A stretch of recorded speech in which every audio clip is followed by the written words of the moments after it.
Hey everyone, thank you and welcome to Variant Roles for another episode of our Invisible Sun stream as the suns burn. Tonight's episode called Another World. I am your host and game master Dan Gaston at MadSciDM on Twitter. I use he/him pronouns and I am here to lead our players through some surreal soap opera fantasy.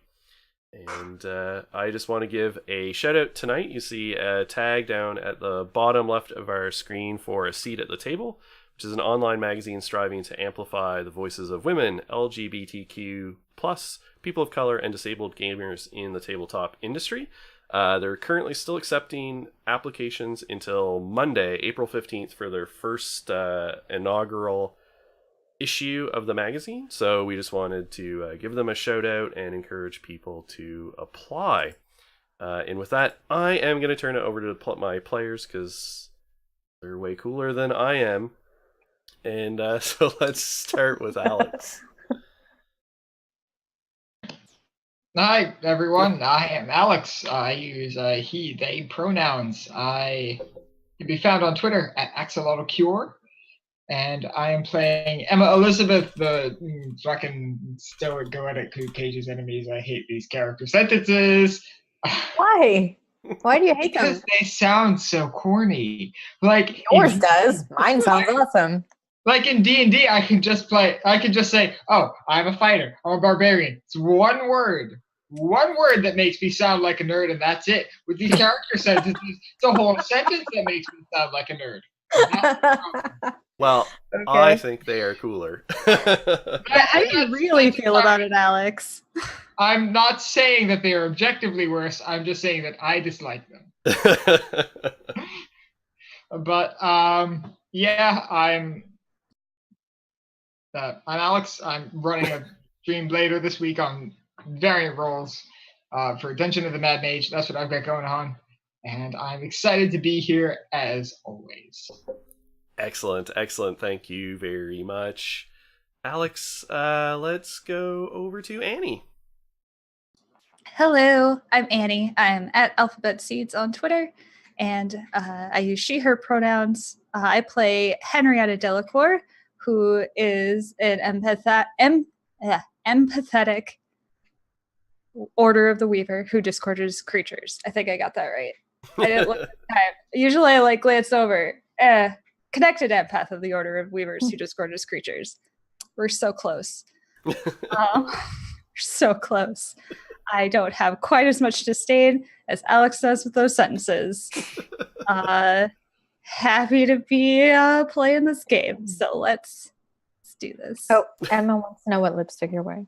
Oh, tonight I'm wearing Date by Bite. Excellent. All right, let's go to the upper right with Corey. Hello. My name is Corey Hickson, and I'm also on Twitter at the same spot. And I am playing Alice tonight. Alice has been gone for a little bit, and I myself am super excited to be back. Alice is an ardent maker who turns tales into reality, and I cannot wait to do more of that. I've been waiting so long to play this character again, and I'm really glad to be back. Well, we have very much missed Alice over the last couple of weeks. So and not just Alice, we've missed your face too, Corey. So we are happy to have you back. Oh. Excellent. All right. And last but not least, Sam. Hi, I'm Sam. I use she, they pronouns. I play Lucky, an ardent apostate who shepherds minds. He uses he, they him pronouns, and I just want to give a quick shout out to the Uncaged 24-hour charity stream that's going on right now. And I know I really want you guys here to watch this, but if you want to drop into the Uncaged stream as well, please do, because it's a charity stream benefiting RAINN, which is the Rape, Abuse, and Incest National Network, Network, I think. I think. That sounds right. So anyway, it's the 24-hour charity stream. It ends at 12 p.m. Pacific tomorrow. They're looking to raise $1,000. They're really close to achieving that already, which is fantastic. So pop over there, help them raise more. At 9:40 PST, or sorry, 9:40 EST, they are doing the cover reveal of Uncaged Volume 2, which I drew. So check that out too. And it is And then come back great. here. And then Yeah, I come was back. going to say, as a person who sees all of this before it happens, Uncaged Volume 2 cover is wonderful. Yeah, I probably wasn't supposed to show it to all my friends, but I did. So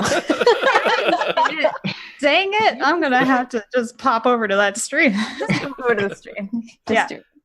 Give them some money while they're there. Okay. Excellent, excellent. All right.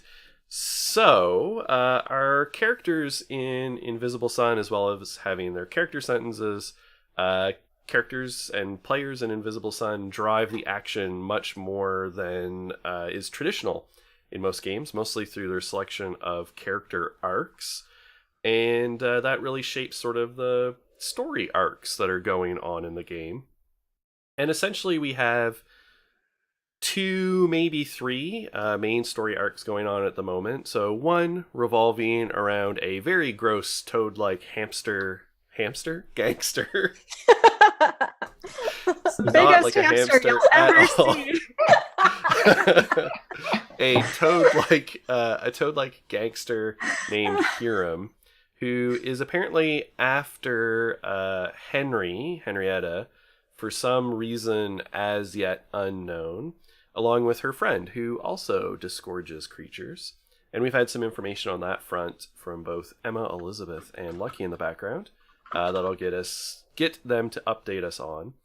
And the other one involves the ownership of Dark Basement, which is Henrietta's home in Satyrine, which also contains Alice's home, which is inside a mirror ball inside Dark Basement.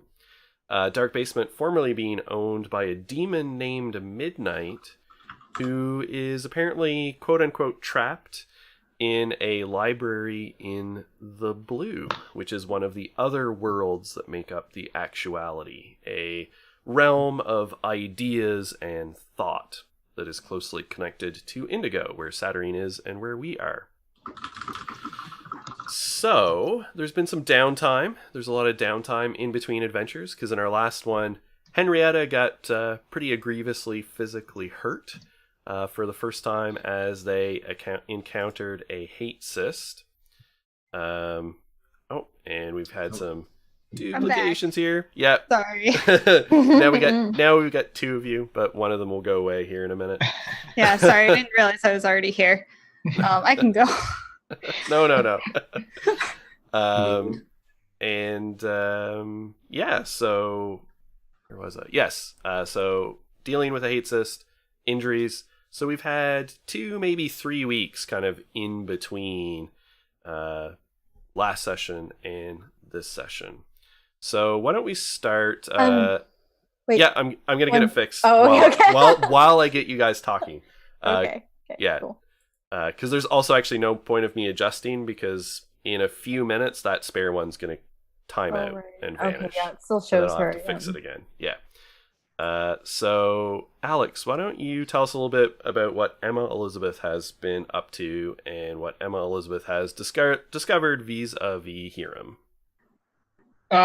So Emma Elizabeth is a summoner, therefore she conjured very many creatures over the course of the past 3 or 4 weeks, honestly, to just gather information on Hiram and his activities. And she found out that despite the fact that he is human, correct? Yes, he is human. Yep. Yeah, despite the fact that he is human, he is, to some extent, pretty powerful, which means pretty powerful within his own personal right, which means that if we were to attempt to fight him or magic him or do anything to him, it would be a difficult prospect, more so than fighting your average Joe on the street. Yeah, and you kind of got the impression that some of your magical abilities, like caging an adversary, which came in very handy in the last game, probably was outside of, at least when you were in the process of spying, outside of your reach. Yeah. Excellent. All right. And Lucky also got up to some similar ideas. What did Lucky find out? Lucky ended up sending one of his friends / lackeys to go down to the club for a few nights in a row and sort of observe what Hiram has been up to. And he found out that every night, at least one person that Hiram shows an interest in just disappears. And he, I can't remember why Nikolai stopped going. Was he kind of like, did they think he was suspicious or? Yeah, so in side scenes we use the Seuss deck, which we use a lot in the game, to resolve what happens as opposed to rolling dice. And Lucky has only about a maybe 25% good rate with Seuss deck in side scenes. Bad. Yeah, and so it was a fail forward moment where I think Nikolai thinks he was made. He was a little suspicious looking, and so he just wasn't able to go into the club anymore. Yeah. And then otherwise I've been studying, getting some new spells, hanging out at the library. Excellent. All right.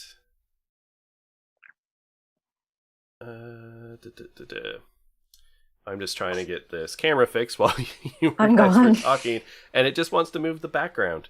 That's okay, because we now can kick it over to Alice, because Alice and Lucky had a little bit of adventure that I think is worth we did. Oh my god. tuning us in on.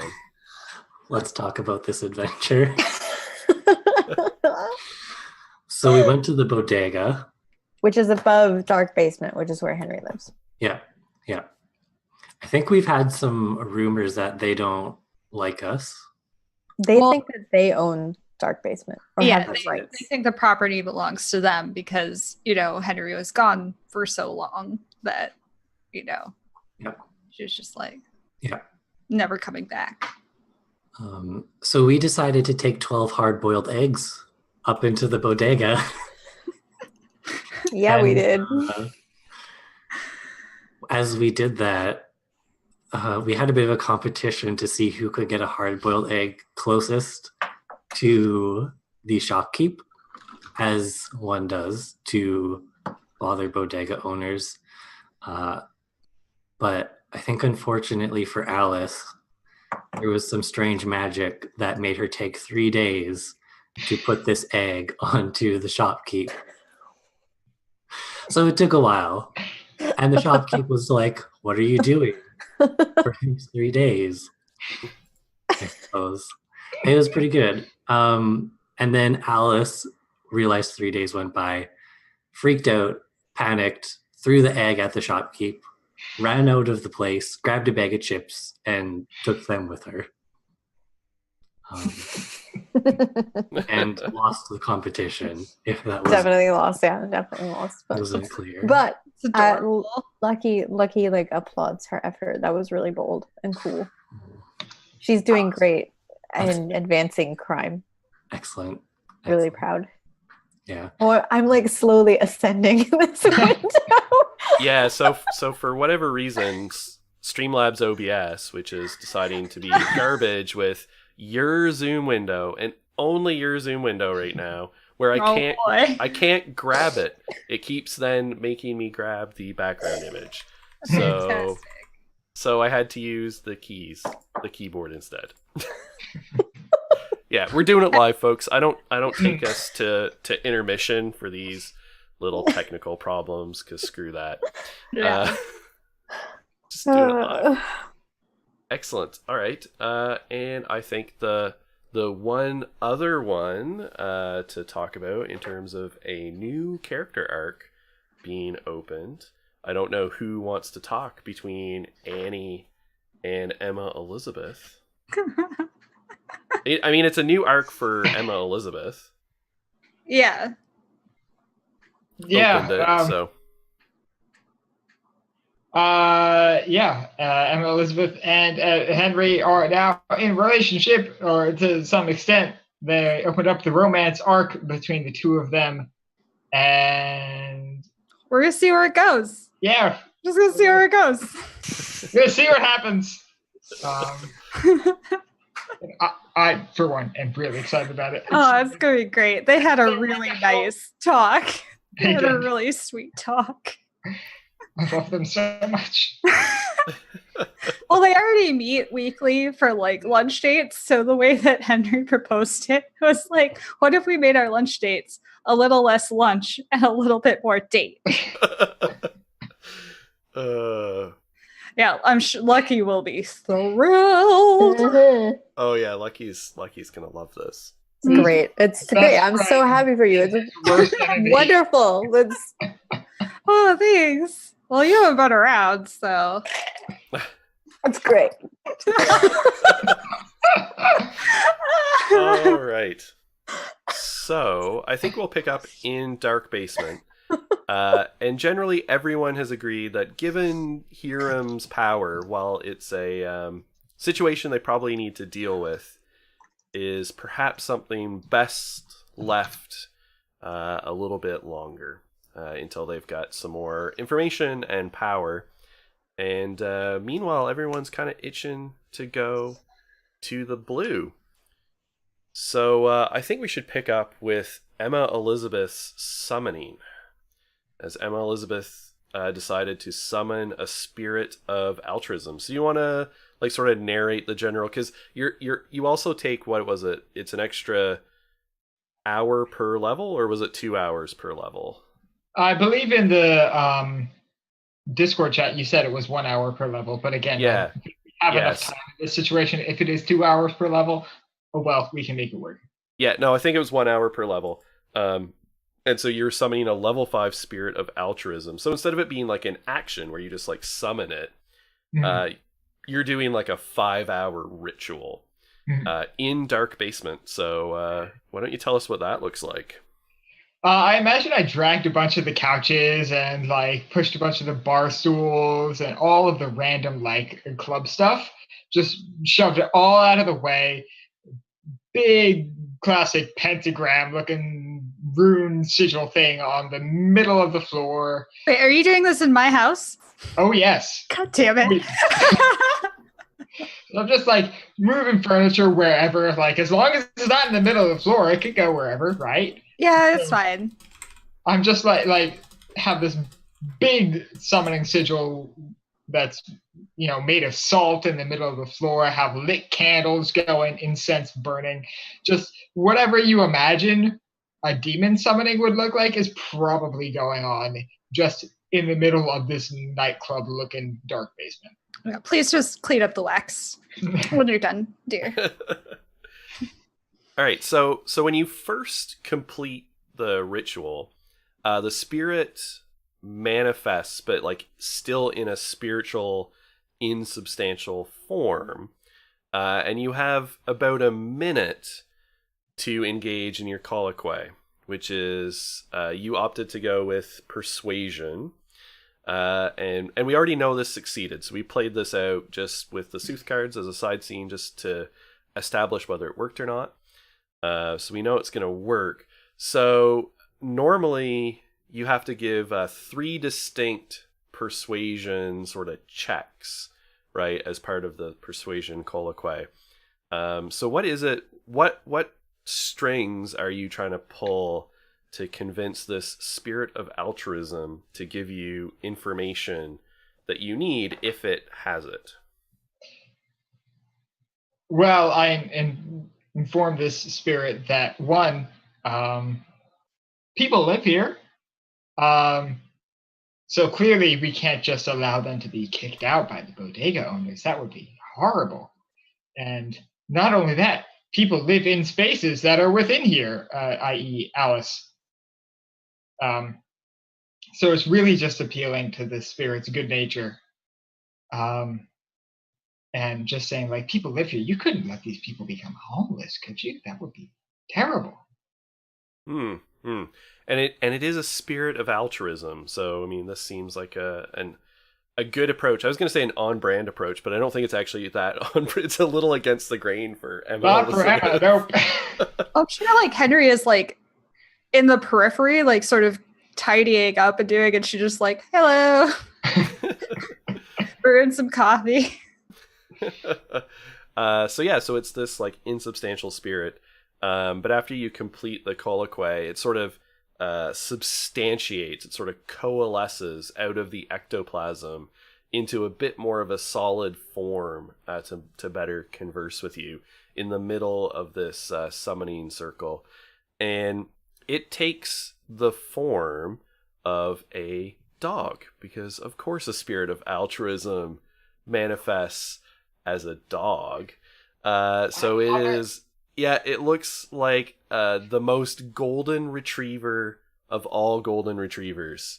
It has like a long, silky, golden coat, and he's like, she is sitting on her haunches, tail thumping.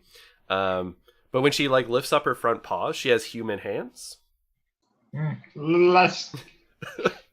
Love it a little less. And she sort of smiles this almost like human doggy grin and talks to you. So the mouth kind of moves a little funny as she converses with you. So you get to ask one particular question.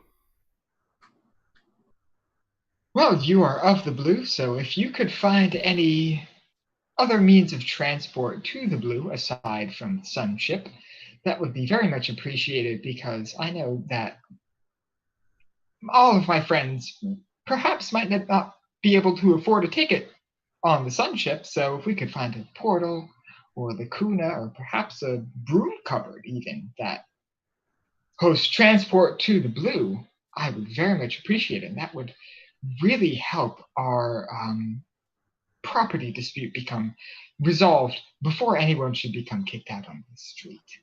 Hello. and the dog sort of looks at you and just cocks her head a little bit. Her like ear twitches, and then looks back at Emma Elizabeth, sort of rubs her doggy chin with her human hands a little thoughtfully, and sort of taps against her muzzle and says, expediency. Expediency. Yes, this is all very good. We wouldn't want any of these fine people to be homeless. That's true. There are many ways into the blue, but if you are looking for expedient and close by, I suggest you seek out a Vizsla here in Fartown named Exaspera. Exaspera has a entrance to the blue that she may allow you to use for a price. And with that, she sort of wags her tail and discorporates back into ectoplasm as she gives you the answer to your question. Wonderful.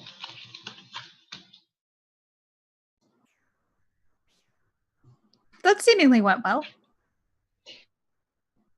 So, at the very least, I know for a fact we can take a sunship. But if it can save us money and save us time, this Exaspera might be a better option. I agree. Should we go looking for her?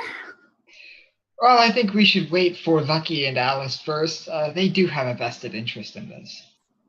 And we're going to play another Sooth card. When you summoned the spirit, sort of changed it. And we drew the Endless Maze. Secrets, Ravens, Books, and Flame. And the meanings are journeys, long spans of time, insanity, and inner turmoil. Don't like that! In order to succeed, one must undertake a long journey. Hmm. Oh, hey, but it favors blue magic, which seems... It does. It Yes. does It, seem it thematically appropriate. favors blue magic and disfavors red. All right. So you know that there is a Vizsla named Exaspera here in Saturnine, in Fartown, and she has a portal to the blue. I think Alice comes running back from the bodega with a bag of chips. This is after her misadventure. There's like yelling outside. Go, go, go, go, go! Just get in there now. Oh my god, yes. I love how Alice steals from the bodega. It just runs downstairs. Yeah. Not outside, just downstairs. And Chad had a good suggestion, and it's canon now. They are sun chips. Good job, Chad. Oh, perfect. I love Nailed it. it. The loudest chips. Okay, so I guess Lucky and Alice bust through the door. Yeah. So you Everything- guys come in just as like the dog sort of finishes talking and then like discorporates into a puddle of goo on the floor that then like kind of evaporates. What the fuck is going on in here? Oh, they do that. It's fine. That's normal. More or less. What did you do to that animal? Oh, it wasn't an animal, it was a spirit. It went home. Wherever that is. Okay. We're back to the blue. All right, but that doesn't answer my question. What are you doing? We're looking for a more expedient transport than the sun ships. They do take a while, and evidently, if you seem to have been on an adventure running back and barging in here, it might behoove us to find a more efficient transport back to the blue. We were looking for sun chips this whole time, and she like holds up her bag of sun chips. Alice, is that eggshell in your hair? She just, She'll like, just hides it. Nope. okay. It's A good lot to of see you again, Alice. I've missed you these past few weeks. I've just been doing perfectly normal things. Very, very on par, very regular, very good. I heard a lot of swearing. Alice, is everything okay? Things are good. Things are good. Okay. I'm really excited to get to the blue, though. As quickly as possible. Oh dear. Yeah, well, it turns out there's a Vizsla who might have a portal for us, so we should go visit them. Maybe see if we can convince them to let us use it. Right? We're looking for somebody named Exaspera. Is that anyone you know? Either of you?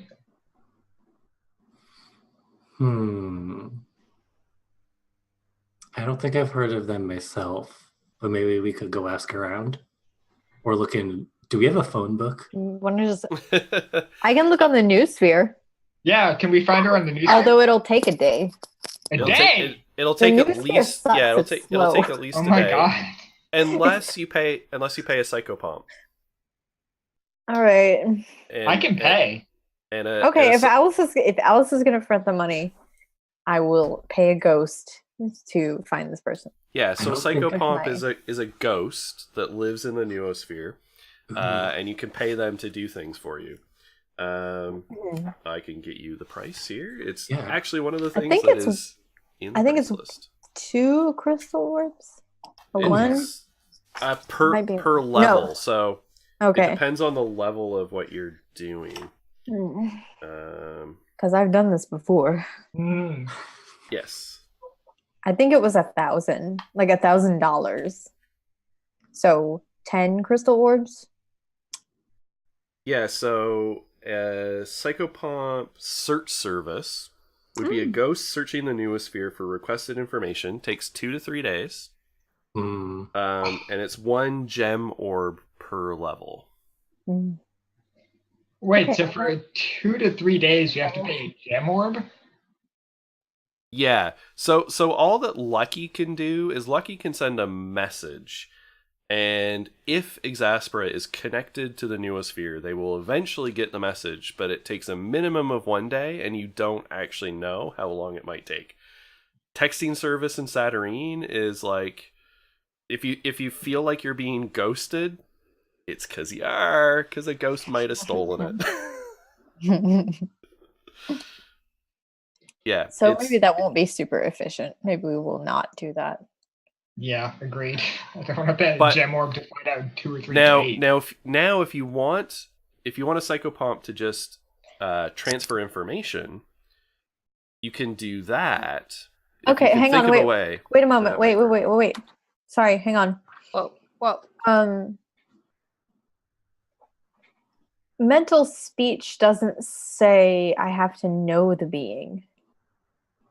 It just says, From your forte? yeah, if I spend 2 sorcery bene, I can increase it to long range, and if I spend 2 more, so if I spend 4 sorcery bene, the range becomes irrelevant, and I can just speak to this person. But it doesn't specify whether I have to know them. It just says any being. Oh, let's see. So if I Okay. know their name, can I talk to them? That seems super powerful, but also interesting. It does. It does take 4 sorcery bene. Like, that's a lot. Yeah, it does take a pretty. Let's see. So mental speech. Thank you.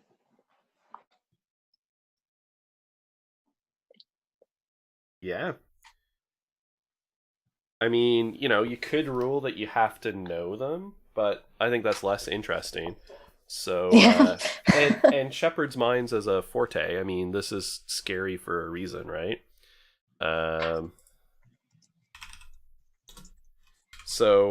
Yeah, I say go for it.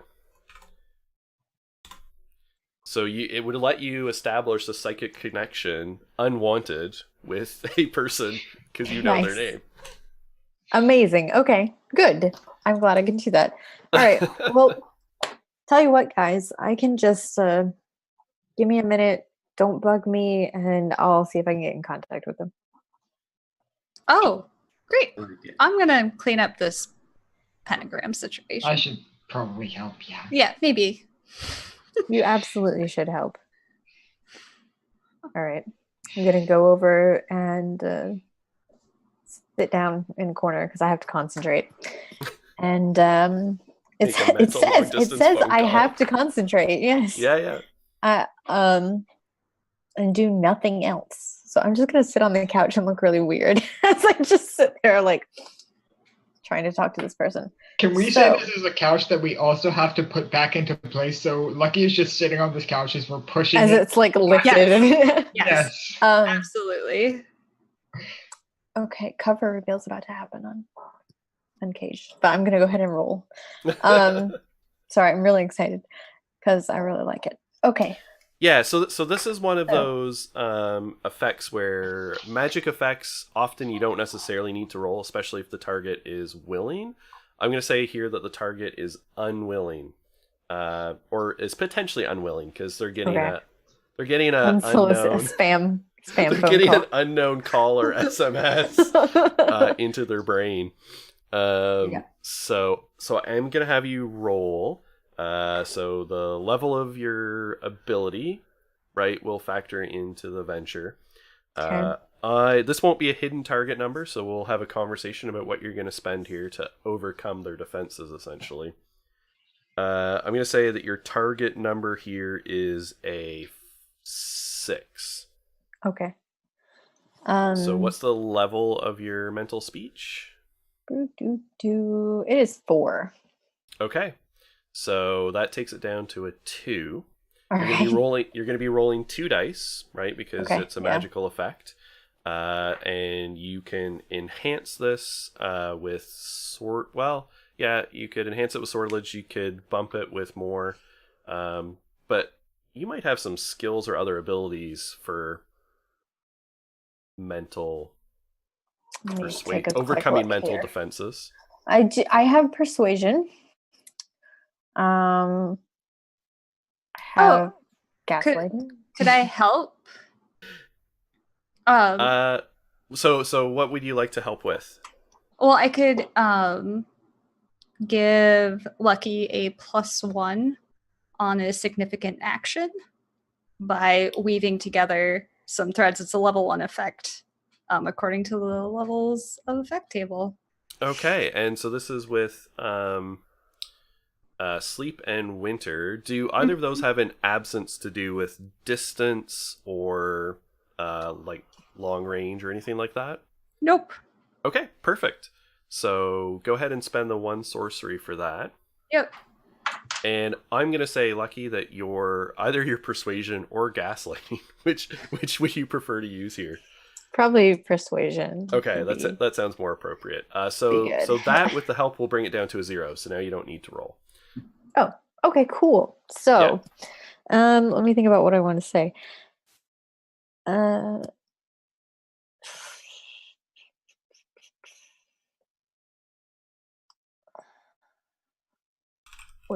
I don't know, man. We're looking for a portal to the blue, and we were told that you might be able to help us, but we're unsure as where to find you.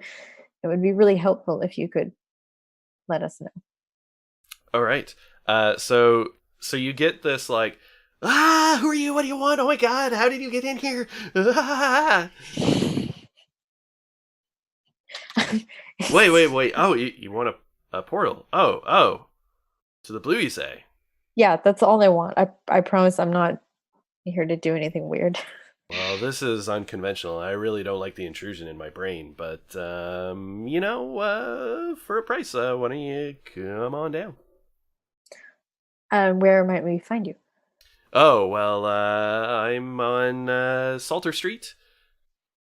You can, there's a shop called Exaspera's Exasperated Treasures. And just go around back and knock on the door 3 times. Not twice, not 4 times, 3 times. Understood. Thanks very much. You're welcome. I guess I hang up.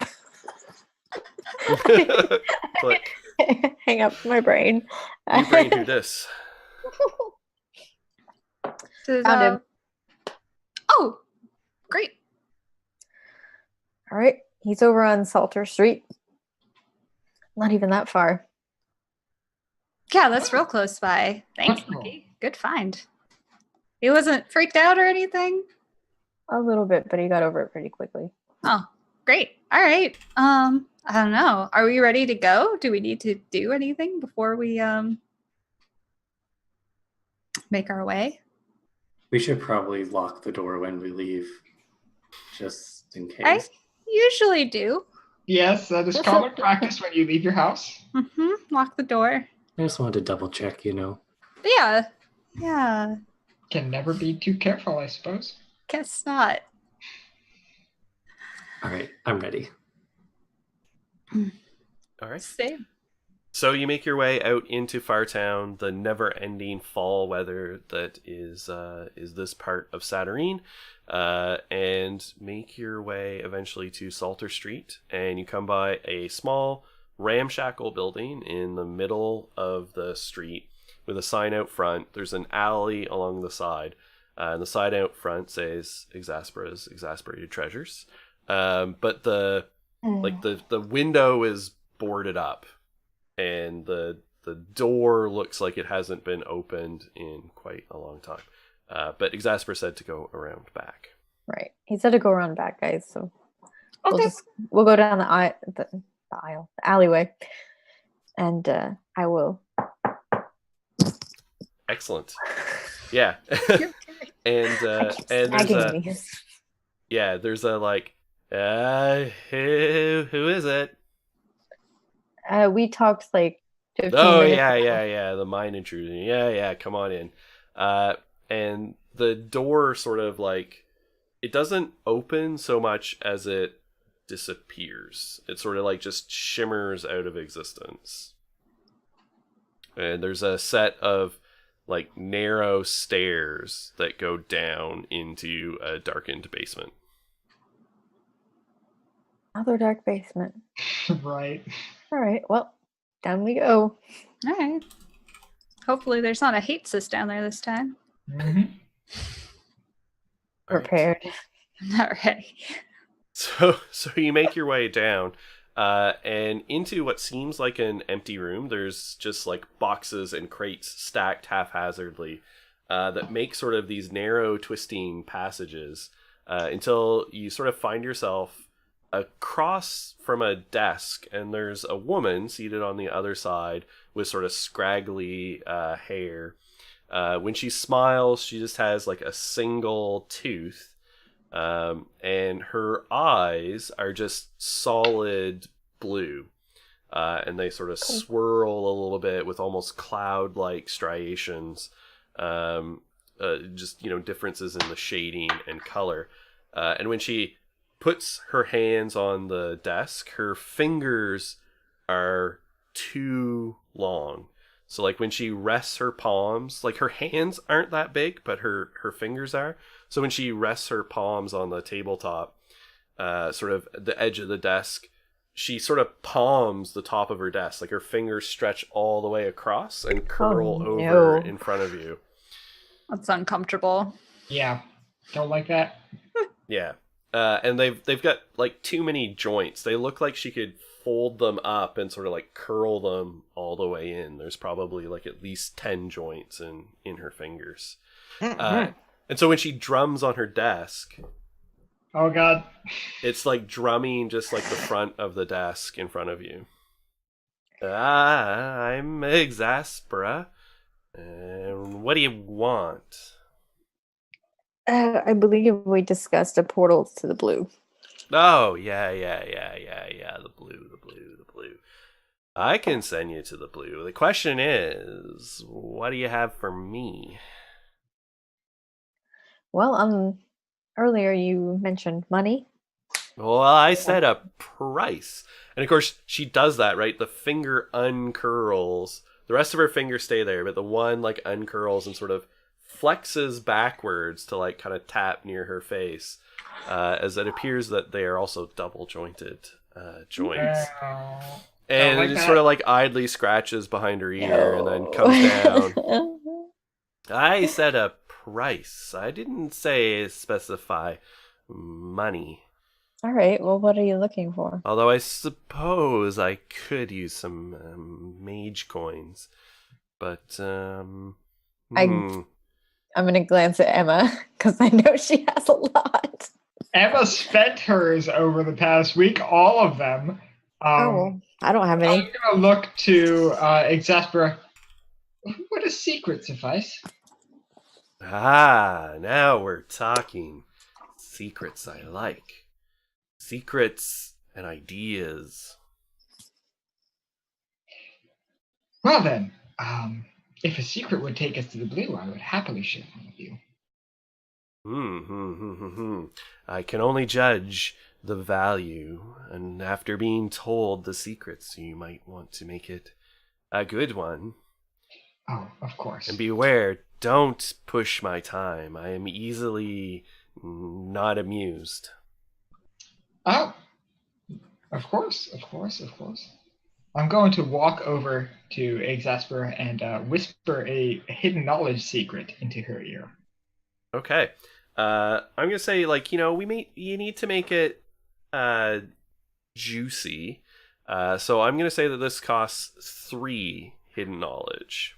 3 hidden knowledge. All right. Let me Yeah. remove that from my this here character sheet. I can contribute one if you Okay. want to save some. So Is that a thing what we're allowed to do legally? By rules? I say it is interesting, so yes, you can use Okay. it for whatever you like. But so tell me, what is at least the general picture of the secret that you tell? Well, I know for a fact that Alice here is a maker, and I also know for a fact that the Morley family is a purveyor of fine materials. I also know for a fact that the Morley family is several generations inbred. So I share that Damn. secret with the Holy shit. with with Exaspera, and it is also something that I have shared with Alice as I occasionally provide her materials. All right. So when you sort of whisper that, and Exaspera, like, beckons you in close as you whisper, and sort of puts her hand up so that no one else can hear what you're whispering to her, but like her fingers like curl around like your I was head. gonna say her fucking gross, double-jointed, whack-ass hand. So ghouly. It's like a funnel. Yeah, and sort of funnels it in, and she nods and kind of like licks her lips as she's looking at the rest of you, like just staring you each individually in the eye as this is being whispered in her ear. And then uncurls it and says, yes, useful information for someone in the right line of business. I can make use of this. I think this is sufficient for entering the blue. Exaspera, I am curious if you would permit a question. It depends on the asking. I'm sure this would not intrude too much. What precisely is an exasperated good? Exasperated treasures, easily annoyed when being used. That makes sense, actually. Yeah. What exactly is like on display in this shop? Well, so that would be upstairs. So this is the basement. So you've just, there's like rickety crates and things like that. You'd have to try and inspect one to see what might be in it. Sure, I'll come back later. Mm-hmm. Not worth it right now. So you would like to enter the blue now, yes? Are we going to be able to get back? That's for you to find a way. I'm afraid my method is a one-way trip. We'll be fine, Lucky. We'll be fine. We can figure it out. We're going on an adventure. Yeah, great. You asked to slip in the back door of the blue.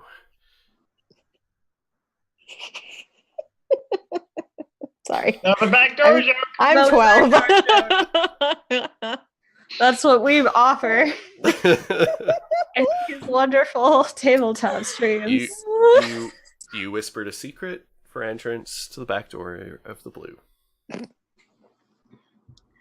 All right. Well, we always know we can take a sunship back, so. Yeah. I have my sun chips with me still. Someone would be like, son, shit. I haven't even opened them yet. You're just holding this unopened bag of chips. It's very loud. Yeah. Those It bags are crinkle- really loud. They do crinkle a lot. All right. So Exaspera sits across from you and says, and sort of drums her fingers again and says, "Are you ready?" I turn to the others. I believe so. Let's do this. Ready as Right. ever. And so she stares at you and sort of like lifts her hands off the desk, and you're sort of all gathered at the desk opposite, and kind of moves her hands as if to sort of embrace the group of you in a group hug with her two long, multi-jointed fingers. And her eyes just open like wider and wider, and you feel yourself being sort of drawn towards them. And then you can feel yourself stretching out, too long, like taffy pulled through the machine too much, or pasta rolled too thin through the pasta maker, as you're stretched into her eyes and then sucked through with a sensation not unlike if you were a noodle being slurped up into a hungry mouth from a warm, steaming bowl. No. Oh yeah, bingo. Oof. So with Oh, an no. almost audible No. sound, you just feel yourself pulled in through the portals of Exaspera's eyes. Mm-mm. Okay. Great. Does anyone And feel a little moist now? Just a touch? Yeah, honestly, I'm beginning to think we should have just taken the sunship. Oh, maybe. That was awful. Mm. This was your idea. It was. I take responsibility for that. It's all right. We You. made it very quickly. We did. So almost Gumby-like, you sort of like are stretched and then like recompress as you enter the blue, and so you were sucked in head first, but then you sort of reorient and descend into the blue feet first, and your feet sort of splash down into a thin layer of water, almost like, you know, a low lake as you splash down. And as you look around, you're standing in this like ankle deep water that seems to stretch as far as the eye can see. It's incredibly flat until it just vanishes out into an utterly flat horizon. And the sky above is like a cyan blue color, again, just stretching as far as the eye can see, no clouds, and everything seems utterly featureless in every direction. It's a lovely place. Something tells me we're not quite where we need to be. Yeah, I I didn't think you're think right. about that. Now we have to find the fucking library. Out of curiosity, as a person who regularly summons spirits of the blue and who works in a place called the Hall of Records, do I know if the entire blue is like watery and moist, or is that just the feature of this particular location? It is probably a feature of this particular location. So the blue is kind of this largely, a lot of it undifferentiated expanse of nothingness. But you know, there are points of interest, there are variations. The blue is utterly a realm of ideas and thought and, you know, idle musing. And so it's different. And you think sort of traversing here takes more of an effort of the mind or of thought than it does of like physical exertion. Okay.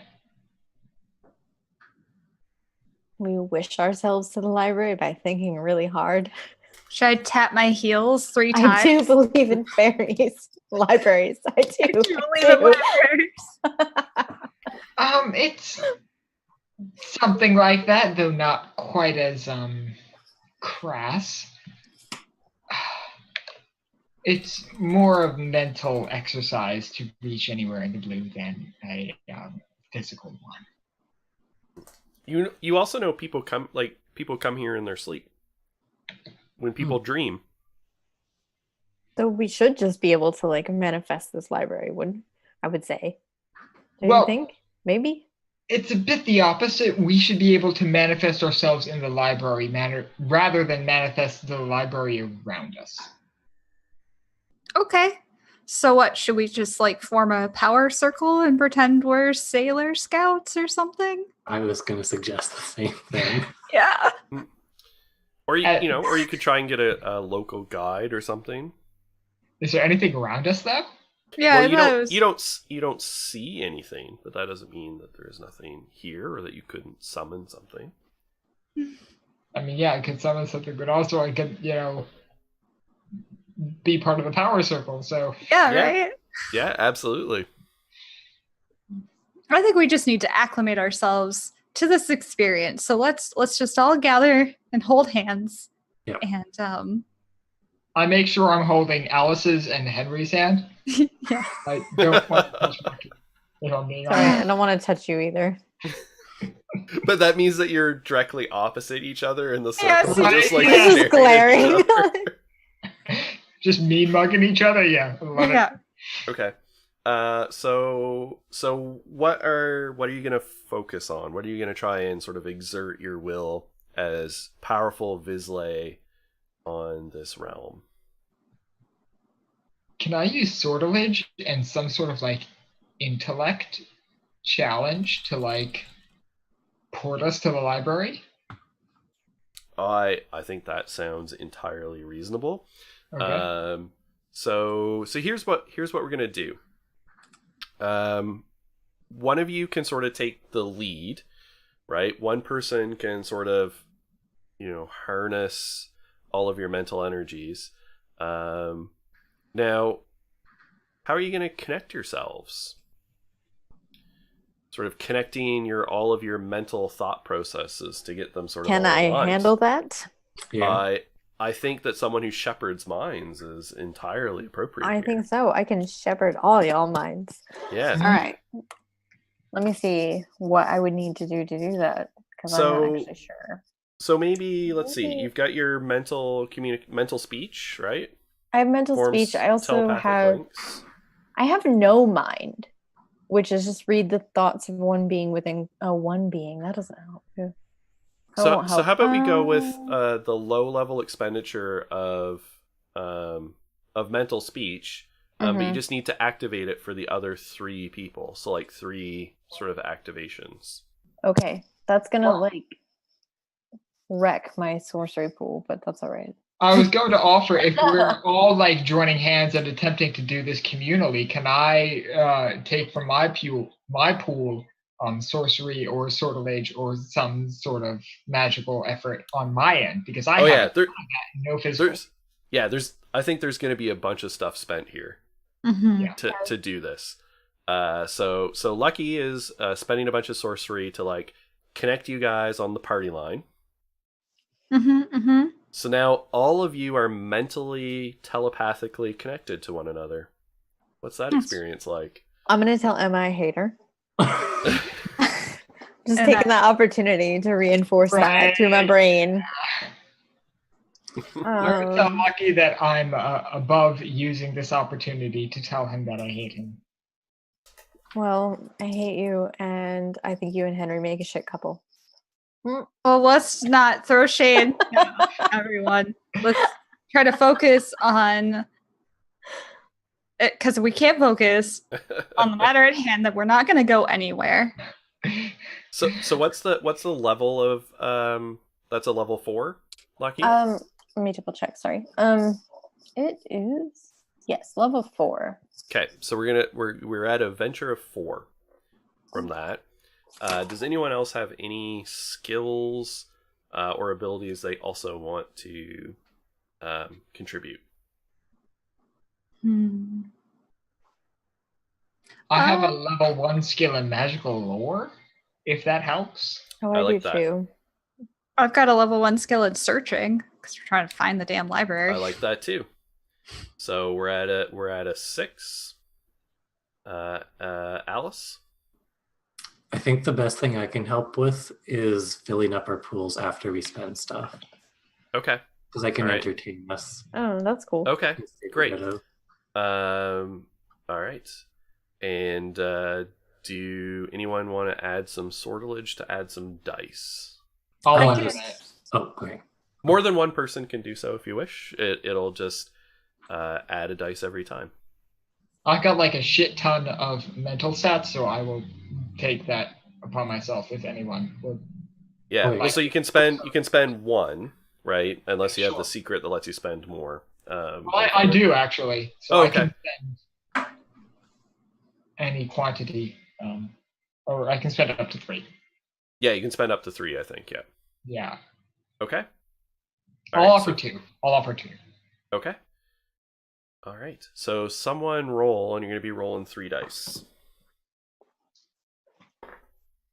Got this. Oh. 4, 2, 1. No. All right. No, All right, that's we fine. got lots of stuff to add to it. Oh, Yeah, that's true. Yeah, your Got venture plus was 6, like right? 6. Yeah. Yeah. So with the 4, it's a 10. We're mostly rolling there. You were pretty close to the target to like not have to roll. So we were just seeing if we got flux because then Oh, that would have been right. interesting. Yeah. Yeah, so you kind of all join hands, mentally connect, pump a bunch of raw magical energy into it, and are thinking, I'm assuming, about the library. Yeah. And Maybe like outside the library, just like at the, we don't want to like land in the stacks, right? That would be this would real. probably be bad.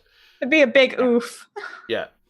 And sort of the world just like wrenches and shifts around you, and when everything sort of stops spinning, and everyone sort of this like piercing pain kind of wrenches through your brain, and you sort of are dizzy and discombobulated. You maybe puke a little. But then when everything sort of restabilizes, you find yourself outside of a building. But the building appears to be entirely made of books. All of the walls are, you can see, like, is the spines of books facing out. The roof is one giant book that's like open, right, forming a peaked roof over top of the building. The door, you can see, appears even to be like a giant book cover with a doorknob set into it. So the building itself is actually made out of books. But there's no water here, and there is this tall tree that is planted in front of the door into the library. Like we can't pass it in front of it? You might be able to. It's like not literally directly in front of it, but Oh, okay. Just checking. It might be. Might be a whomping willow for all we know. Yeah. Actually, is it? Is it like to keep the book eaters out? Like, it might be. I mean, all you 'Cause can that see would be right now cool. is that it's a big tree. It stretches up to like the crown, almost to the top of the library itself, which appears to be quite a large building. And when you get closer, the leaves on it, actually, you could subtly tell, appear to be emotion leaves. Mm. Oh. Ooh. Like Can a I- specific emotion leaf or They look varied because they come in like all different colors and shades. Can I Okay. like collect a few? Because those are important and valuable. So you pluck one off, and the tree kind of groans very loudly. This like, and I like will refrain from doing shifts, that anymore. That was. and then you hear a, "Hey man, that's not so cool, you know. You really shouldn't pluck things off me like that without asking permission first, man." Excuse you, it's woman. Oh, sorry. I gotta adjust my terminology. So, lady, what you doing, just plucking these things off of random strange trees? Forgive me, I did not know you were sentient or sapient. Yeah, me, lady, that's, the sentient part, definitely true. The sapient part, debatable. The philosophers might argue about that one. I don't know. We're speaking, fuck the philosophers. Yeah, well, that's the mark of, sentience, but, I am a spiritual creature, but I've been told I don't have a soul, you dig? Oh, pish posh. I think that you're full of soul. Oh, shucks there. That's real nice. But, no, I'm not a person. I don't have a soul, you know. So I'm not sapient. But that's okay. That don't mean that I don't got feelings and rights, you know? And here in the blue, it's all about the ideas.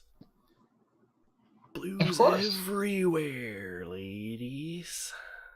Can And I nowhere. return the leaf to the tree and think Oh, about that's okay. You already took it. It's yours. You can keep it. what emotion is it? I really want to know. I'm gonna put It this was in my inventory. satisfaction, Yes. Ooh. which might be why the tree groaned when you plucked it off. That's good.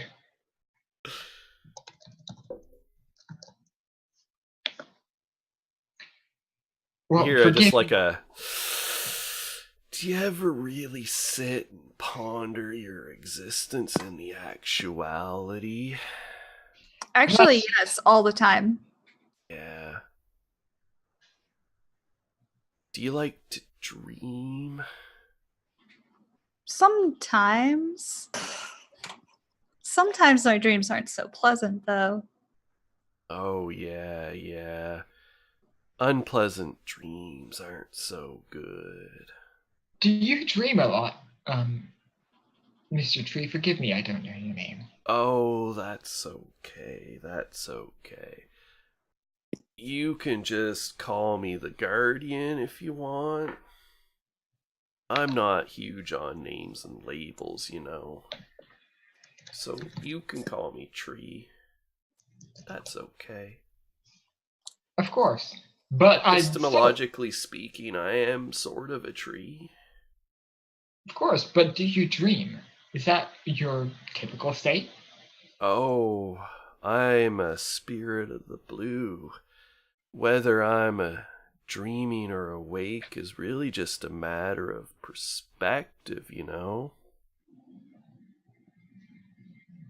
Well, Mr. Tree, we need to enter the library, and if possible, I would love to offer you a gift in exchange for our passage through. Oh, well, that's mighty kind of you. You're a very proper-looking Visley lady. What would you like to offer me for entry and admission into the library of Afflatus? Okay, so bear with me here. If dreaming and being awake are just a matter of perspective in the blue, can I cast the cantrip Dream Gift to grant a pleasant aspect to this creature's dream and therefore give it some sort of positive vibes for the next indeterminate quantity of time to pass through? Absolutely. I love that idea. All right, then I'm going to cast Dream Gift on the plant. I'm going to lay my hand on the side of the tree, just whack. All right. Dream Gift. So what kind of positive aspect are you going to give the Guardian?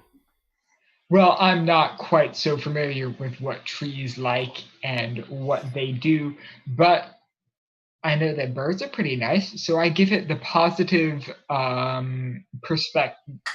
I give it the positive experience of having a bunch of birds just roosted and growing their young and singing their bird songs, and just the positive experience of like that life and vibrancy among its body, I suppose. Okay. All right. Excellent. We are going to play another Sooth card here. Probably should have played it when we came to the tree in the first place. Ooh. This might have made it a lot more different if I had have did it before, because we got the Empty Gallows. That doesn't sound good. Let's see. Someone accused of a crime is pardoned or freed. A prisoner escapes. Dire circumstances. Okay. Suggests a problem will be solved. Okay, no, it's actually largely beneficial because it's an empty gallows.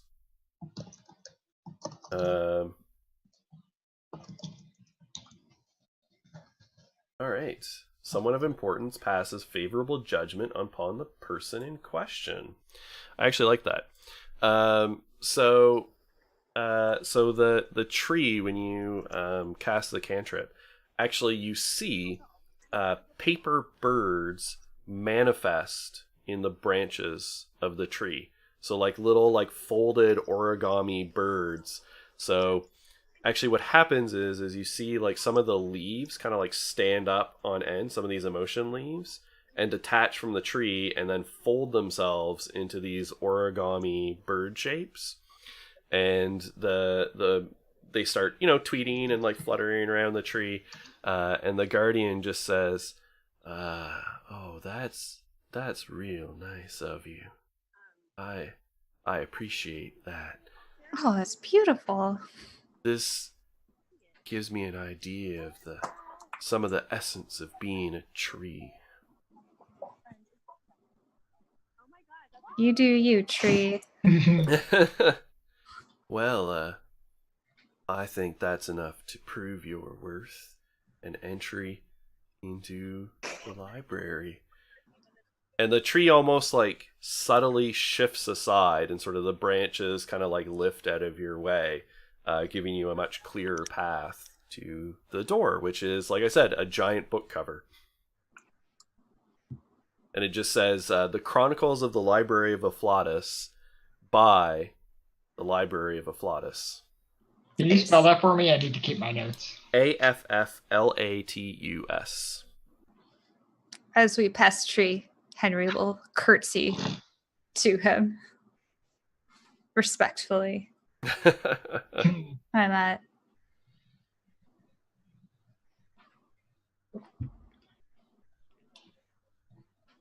I'll think take Al- Henry's hand evidently as we pass through and leave the tree to its feelings. Aw, I think it is cute. Great. They hold hands and walk side by side into the library. Aww. Then they're gonna share a milkshake. Oh dear. All right, so you open the door, and it smells like opening a dusty old book.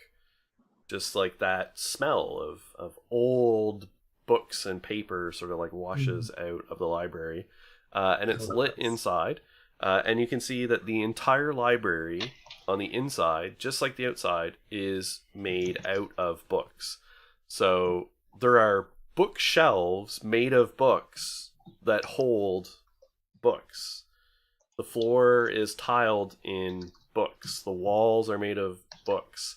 Stairs that go up to like the upper levels, you guessed it, made of books. This whole structure is entirely constructed of what it itself contains. I'm gonna walk deliberately through Emma and Henry's hands, and I'm like, all right, where's midnight? Wow. Just walk straight through.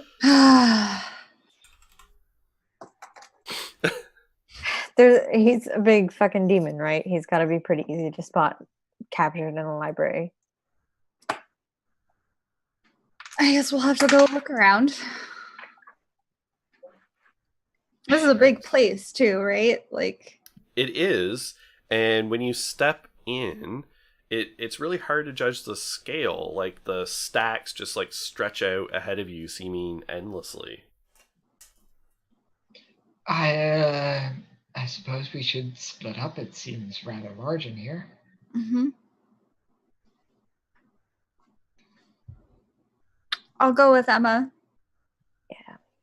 Oh, Come on, Alice. there it is. Whoop. All right. Alice and I will go one way. They can go the other.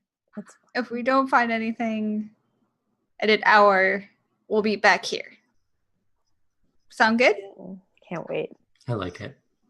Okay. So how are you gonna search this space? Could Henry and I go upstairs and perhaps and leave Alice and Lucky downstairs? Sure. So you can divide up the place that way. Again, if no one has any objections, of course. Yeah, that sounds fine.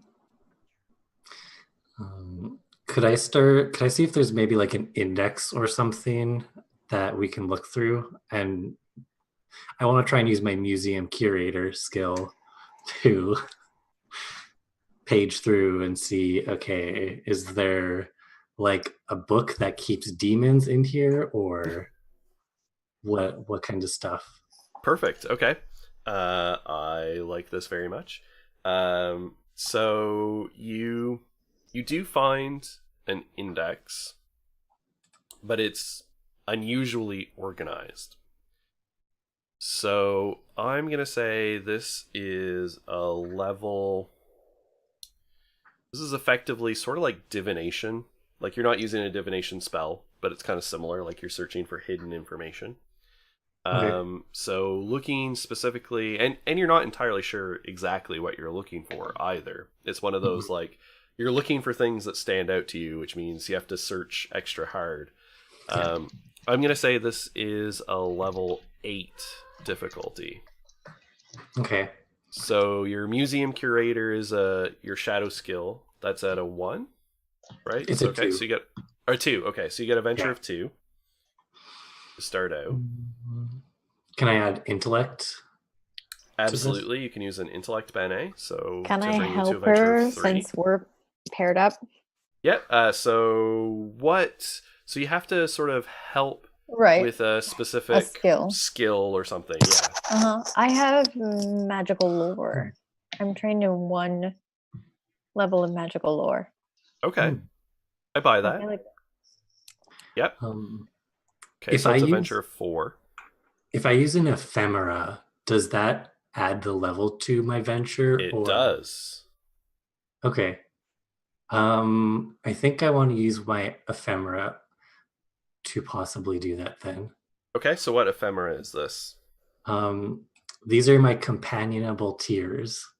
Okay. So I'm gonna walk over to Lucky. I'm gonna give him a hug and say, I really don't like the way they show off, and it makes me sad. And I just wanted you to know that I feel that way, and I'm here for you. And I begin to cry, and I cry out a small library assistant. What the fuck? Excellent. Why don't you read it for us, the description of this incantation? So it says, you begin to weep, streams of dark tears wash down your face, and the liquid takes the form of a dog, a cat, an owl, or a small child. A level 2 creature obeys your every command. It's not a real creature, and it'll fade away when the sun sets. Okay. Yeah, I like this as like super dark. Like it almost looks like running mascara, like running down your face. That's amazing. And this totally manifests as a small child, right? You're like library assistant, like an actual toddler. It's like is like a drops tiny little between us child. from her eyes. well, she cries this like dark liquid down, which like pools in the ground, and then the pool like rises as it like sort of stands up and like the liquid runs off, revealing this small child. So it's like Alex Mack, yeah, I love that show. right? yeah. Oh my God. So in this case, it'll add. I'm going to say that the level 2 creature will add 2 because it's a level 2 creature as an asset. I'm just going to say, I guess I've just had that built up, pent up feelings inside me. There it is. And this is what they look like. All right. Well, I'm going to assume your sentiment was sincere and not just to bring forth whatever this is. But cool. Well, do you think this kid can help us? I mean, 3 people's better than 2. Oh, you're right. We have 1 up on them already. Yeah. So we've got what, 2, 3, 4, 5 as the venture? Yes. Okay. Cool. So it was an 8 total? It was an 8, yeah. And you can spend sortilege to roll an extra dice. Sure. Oh, and then the intellect bene. So it was 6. Venture of 6. Okay. So you need I'll 2 roll. or higher. Okay. I'm going to use my sortilege. 3 and a 7. Okay. All right. So you're pouring through, We'll hover there for a minute. We'll leave that and go upstairs to join Henrietta and Emma Elizabeth. Yeah, I'm using my searching skill. One thing that I remember, I'm telling this to Emma Elizabeth, Midnight was trying to find a way that he could cast magic like a variant. So if we find that section of the library, perhaps we'll find clues as to Midnight's whereabouts. Sure, I suppose if this is organized alphabetically, the V's might be up here, the A's are downstairs. Sure. Perhaps. It's worth a shot. Good a guess as any? Yeah. So that was weird, right? I'm sorry about Lucky. He does what he does. I'm used to it by this point, I think. Yeah, same. It's just, she had a better attitude. Fight me. Stole my girl. Like, I'm not gonna be happy about that. Yeah. Yeah. Oh, are there any like librarians around? Right, yeah. Well, there might be. You haven't seen any. That doesn't mean there aren't.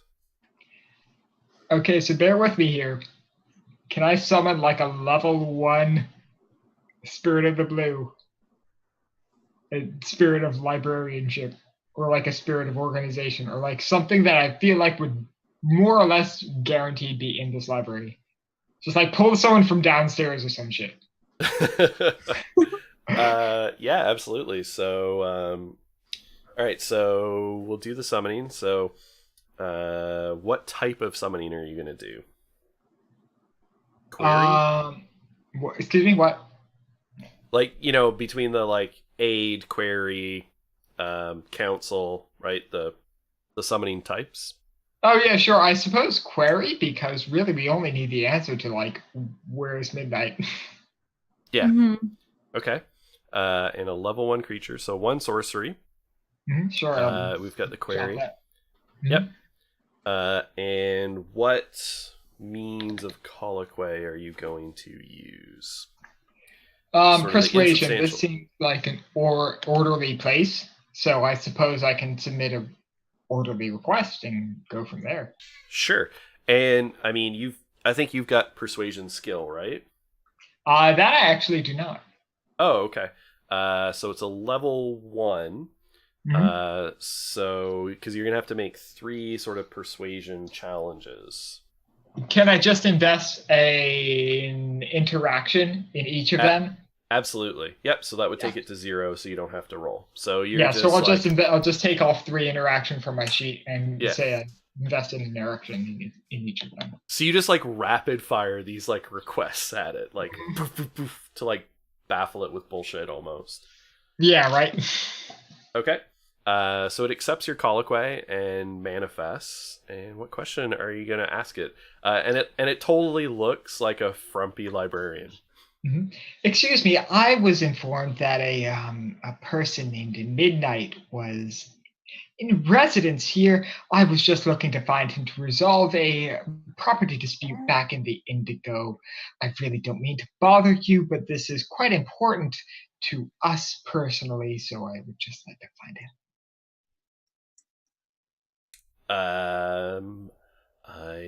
Midnight is in the section on Demons of the Black. And relative to us, where is that? I've never been to this library before. And you get the one question as it dissipates away. Oh, no. Damn it. Is there a directory near us? If you like take a quick look around, there is nothing that is intuitively obvious. That doesn't mean it's not there, but there is nothing that if you just like do a quick look around that like is obvious to you. Well, that was almost productive. So downstairs, as you're going through the directory, Alice and Lucky, you're scrolling through, and you come to a card catalog with an index of a book that is just called The Autobiography of Midnight by Midnight. Right? It has a listing in the section on Demons of the Black. Well, that sounds pretty promising. You think you Yeah. can take us there? Take us into the book. Oh, Take the you book. probably could, couldn't you? Sorry. Why don't we go to the book first, and then we'll worry about going into it. Okay. Okay. Yeah. I assume that with this we can head to the book. So yeah, I mean, you've got like a card index listing, Ooh. but you still haven't quite figured out how the library is actually organized. Right. Can Alice decide she knows? I was actually about to say, can I use my ability that lets me learn from tales? Yeah. Okay. So it says, I apply the lessons I've learned from stories to help me in real life. With this ability, I gain 3 bene and place the bene in my pools, representing an idea I got from a story that can help me with an action. So I'll maybe just use it to replenish my intellect Okay. and my sortilege. Okay. Can I use it to replenish my sorcery? Yep, that's a pool as well. Yep, all of those are pools. The only one you can't do that with is hidden knowledge. Okay. So I'll do that, and then I guess I'll recall a tale where I learned about weird magic libraries. weird magic libraries, and how to traverse them. Okay. So that way I can use some of that bene from my intellect, I guess, to help us. Can we maybe peruse the library for a bit and try and understand it by like looking how the books are lined up and stuff? Yeah, absolutely. So I think here your museum curatorial skill will definitely apply. I'm going to say getting an idea of the layout of the library is, let's call this this is a level 5. Like, it's weird, but it's not hidden. It's just that it's weird. Okay. It's got that. I'm going to use another intellect, and I'm going to use another sortilege. So I think that's a venture of 3. 2 from my Yep. Okay. And then I'll just roll 2 dice again and see. Perfect. Ooh. I got a 7 and a 0. Okay, so you definitely succeed, but you're going to trigger magical flux. And magical flux effects. Oops.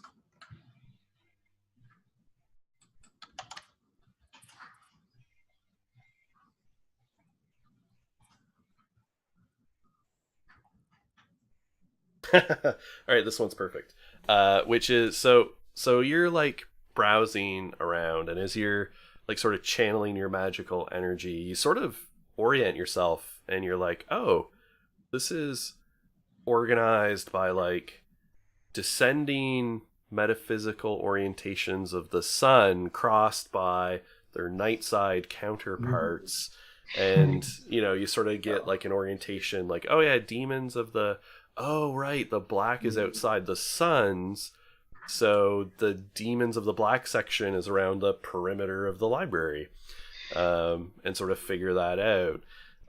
But as you're going, and like the sort of magical energy swirls a little bit, and tons of the books like leap off of the shelves and swirl around you like flying birds, like crashing into you and then fluttering down one of the narrow twisting passages of the library up through the middle. So Emma, Elizabeth, and Henrietta, you see this like flock of flying books just like surge up into the second level of the library and like beeline and crash out of a window and then like tumble to the ground outside.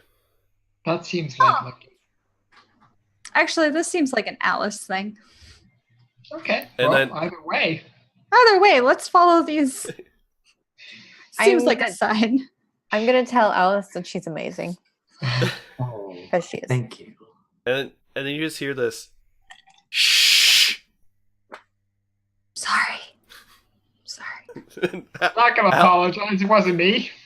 Yeah, you hear that upstairs, and then Alice and Lucky, when you turn around, there is this like prim and proper sort of old librarian with like glasses kind of pushed down her nose. She's looking over them, her hands on her hips. Now, Visley, that is no way to behave in a library, especially the Library of Afflatus. Why, these books wrote themselves, you know. That is hard. That is difficult work. It is. Oh, she's not. You're not talking. there. Yeah, I'm not there. Sorry. Ah, Ignore me. You probably come in on this conversation like in the next beat or two, though, because like you said, Okay. you're going downstairs where. Right, yeah, This because book we're came from. following. Yep. Yeah. Okay, great. I'm gonna look to Lucky and be like, "Who is this old woman?" Excuse me. Crime doesn't mean you have to be rude to people's faces, dear. Oh, It's better I- if you're not. okay, I'm a then. librarian and guardian of this library, young woman. I'm Alice. Well, So precious. these young Visley, why I oughta. Please. This is our first time here. We're looking for something specific, and perhaps we're using the wrong means in which to go about that. I mean, really, the organizational system of this library is quite appropriate. Why, the books designed it themselves, you know. Yes, we're looking for perhaps a book that created itself fairly recently. Maybe. Do you know the demon Midnight, perchance? Ah. And she sort of just, like, puts her hands out and, like, spins around a little bit and then points into, like, sort of a back corner. Over there. Demons of the Black. Enemies of Light. Thank you Thank so you. much. We'll try to be less disruptive in the future. Yes. Please don't kick us out. Be on your best behavior. Absolutely. Always. Yes. Absolutely always. On my best behavior. All right. So Well, can I oh, Dan, that reminds me actually. During our side scene I had cast Inculpable Aura. Oh, yes. Okay. So but I have to check to see that it's still up. Yes, you have to check for depletion. Yeah. It goes away on a between 0 and 2, I think. Yeah. I'm just gonna do that real quick because I don't want her to be mad at me. Hmm. I got a 9. I'm fine. so Alright. so you might want to describe for our viewers Okay, what that spell Inculpable Aura does. Yes, one of the spells I took is called Inculpable Aura. If someone attempts to discover my guilt in a situation through interrogation or other investigative means, their actions to do so are hindered by 1. Basically, You're super seem sly. I You seem have this false innocent aura of innocence around all you. the time. Oh I no, don't- but that means that the only person who's guilty is Alice. Well, I mean, it was her anyway, so. Look, You're not wrong, but also it's Alice. do you honestly think Lucky wouldn't throw Alice under the bus? He wouldn't. You're right. No? Oh, He- okay. he would not do it. Not Alice. Not Alice. Not Anybody else? Yes. Absolutely anybody else. That's true. That's fair. Alice is the only true innocent. It's true. Who is losing the innocence, though? Right now, Alice is the only true innocent whose arc literally leans towards like No longer being innocent. Yeah. I'm gonna tug Lucky and like get a head start so that we can get there before the other two do. All right, good. Yeah. Good. Yeah. I have a skill in running That's and true. dodging. We can just weave through the books.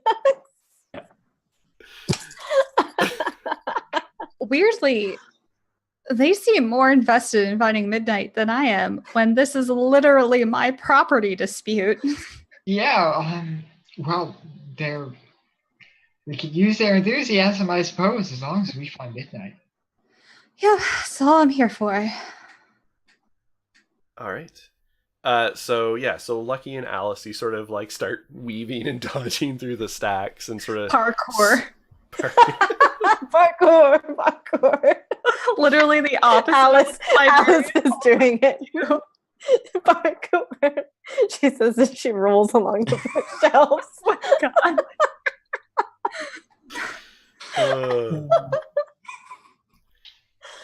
Yeah, I'm just imagining the Scooby-Doo skid around a corner. But then so you find yourself in a section of books, and by section it's quite big, but all of the books have like super black, but various shades of black and near black colors of these like Oh, leather. I'm really good at books. differentiating those. Yeah. All right. Are they labeled on the spine or? Yeah, they all Like normal have they all have different titles. Okay.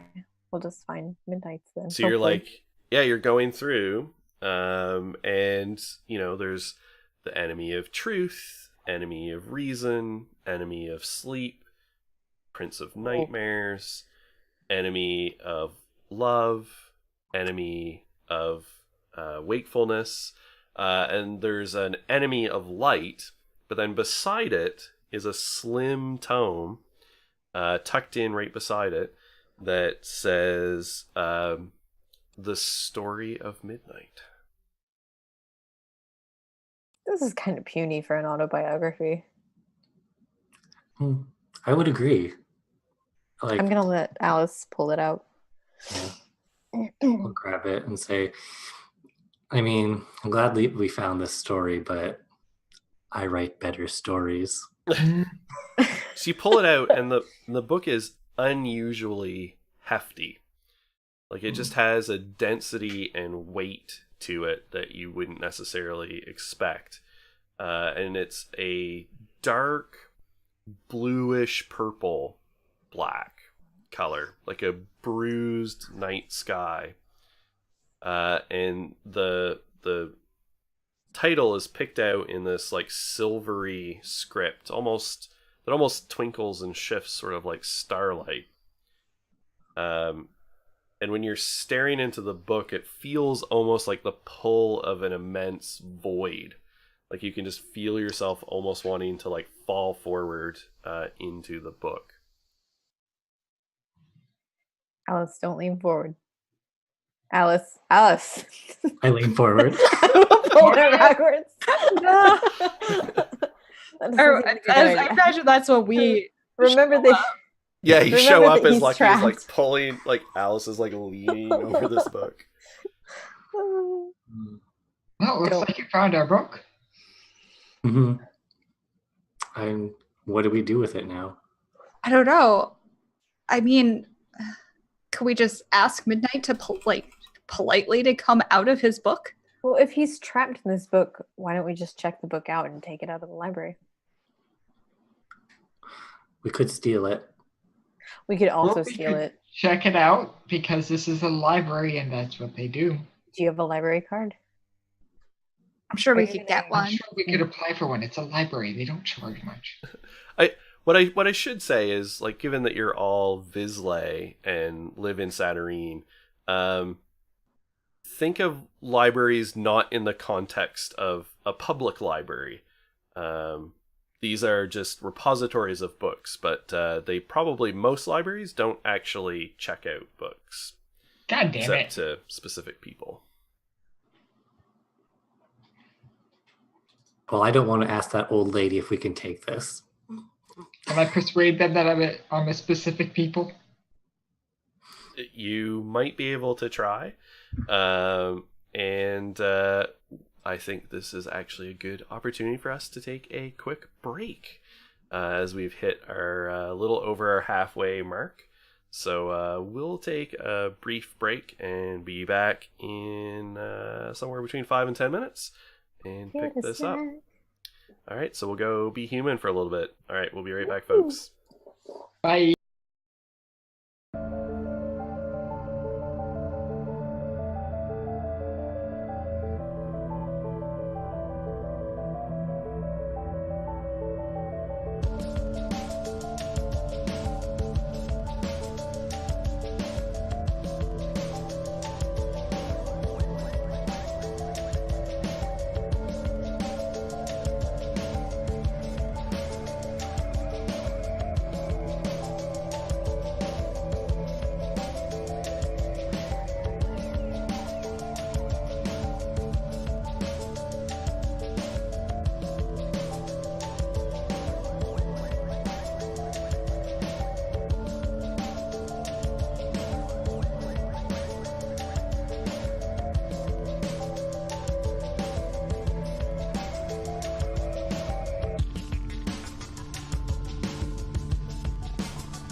All right, welcome back, folks, everyone.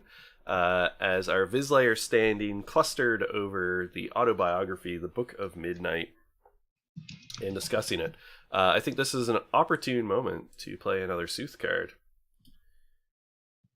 Ooh, ominous. The value is 0. It is the Doctor. Oh, no. Visions, swans, blades, water, wisdom, health, dependence upon others, and disease. All right, and this is the Nemesis. So a reminder that the Nemesis. I forgot to pull this up. That the Nemesis is -1 on ventures for everybody, and it's -2 for those who vision, swans, blades, or water applies, generally to your soul. I'm ignoring this. Yep, except we had been forgetting. Lucky, as an apostate, has an ability where Lucky can just choose to ignore a Sooth card. Because I reject the testament of sons. Exactly. It's like, give it the finger.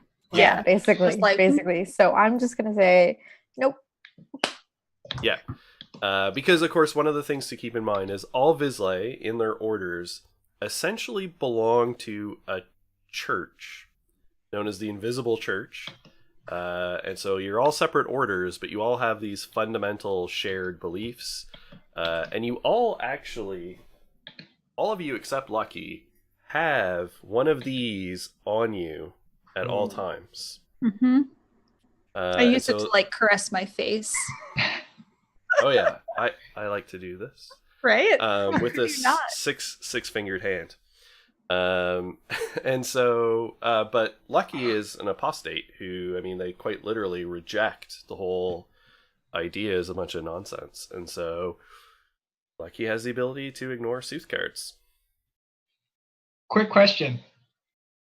I carry the bird cage on my person at all times. Can I have the hand incorporated into the bird cage as a physical Absolutely. I love it. structural support? I'm here for it. I like the idea that actually all of the bars of your cage are made out of Little the six-fingered hands. hands. Yeah, but only one of them is the real thing. Mhm. I reject this idea only because I am currently drawing Emma Elizabeth and I don't want to deal with Yeah, that. that's fair. That's Fair. fair. Also, I didn't think of that until literally right this second. So please continue as you intended. No, just make them all like Mickey Mouse gloves instead.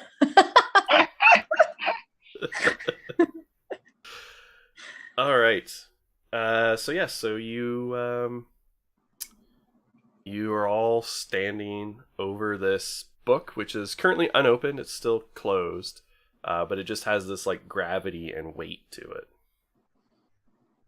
I believe I was trying to convince the librarians that I am clearly someone important enough to borrow this book.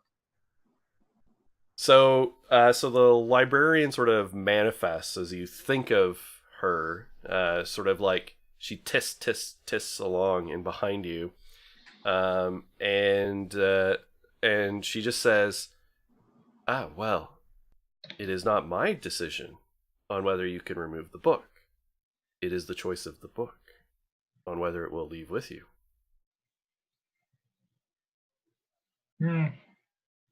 That throws a wrench into this. I think we can convince Midnight. Assuming Midnight and the book are the same thing. I don't know if that's the case. Yeah. It's really, really confusing. Could I take? I'm gonna take the book. Like, just Alice, may I? It's too funny.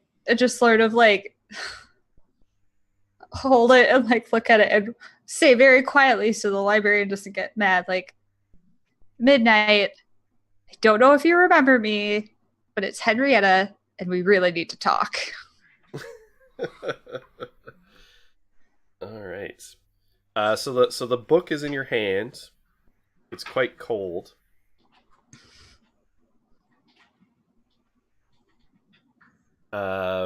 And the cold sort of creeps up your arms. I need you to make. So I'm gonna introduce a shift here. Okay. I'm gonna give you a despair. Ah, dang. God damn it. I'm full of despair.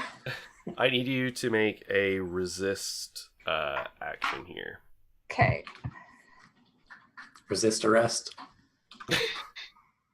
Can I spend physicality to help me resist? So resist is, I believe, intellect. Let me just double check here. Okay. Yes, resist is intellect. This is effects affecting the mind. Okay. Yeah. So you can I spend will- an intellect bene here. Yep. Yeah, I will do that. And I think you're not skilled in I am resist, not. right? Right. All right. So you got a venture of 1, and you can also spend like sortilege, and you can use any spells or abilities, things like that you might have as well. Let's see. What do I got? What do I got going on? Can we see what's happening to her? Like what? I think the only thing you might see is like it's happening in sort of like an instant. So Henrietta's probably like stiffening a little bit as she holds the book, and like color drains from her. But it's gonna happen pretty quick. Could I so when I use magical effects on myself, I don't have to roll for them. That's but correct. I would like to weave together Sleep in Winter with the qualities of let's see, recuperation and stillness to sort of aid, Okay. like sort of kind of create like a defense Okay. on myself. Yeah, sort of like hardening your mind with Yeah. cold kind of thing. Yeah. Okay, and how much do you want to add? I will add 2. We'll do a level 2 effect. So I'll spend. Let's see. So adding +1 on a significant action is a level 3 effect. Okay. So let's see, +2 on a significant action is level 5. I'll just do the +1 and see if that helps. Okay, so you can spend 3 sorcery, and so you'll get +1 added to your adventure. Okay, so I've got the intellect, using some sorcery with my weaving, and Oh, no, that's +1 ongoing. Oh, okay. So yes, +1 on a significant action once, yes, is a level 1 effect. So yeah, Yeah. +2, sure, as a level 2 effect. Sounds good. Oh, cool. Okay, so that's 3 to my venture, and then for flavor, it's you almost see a different quality of cold, but more of an aura, sort of sparkling off of me. Yep. So why not? Okay. I rolled a 1. Good. All right. So that'd be 4 total. Yeah.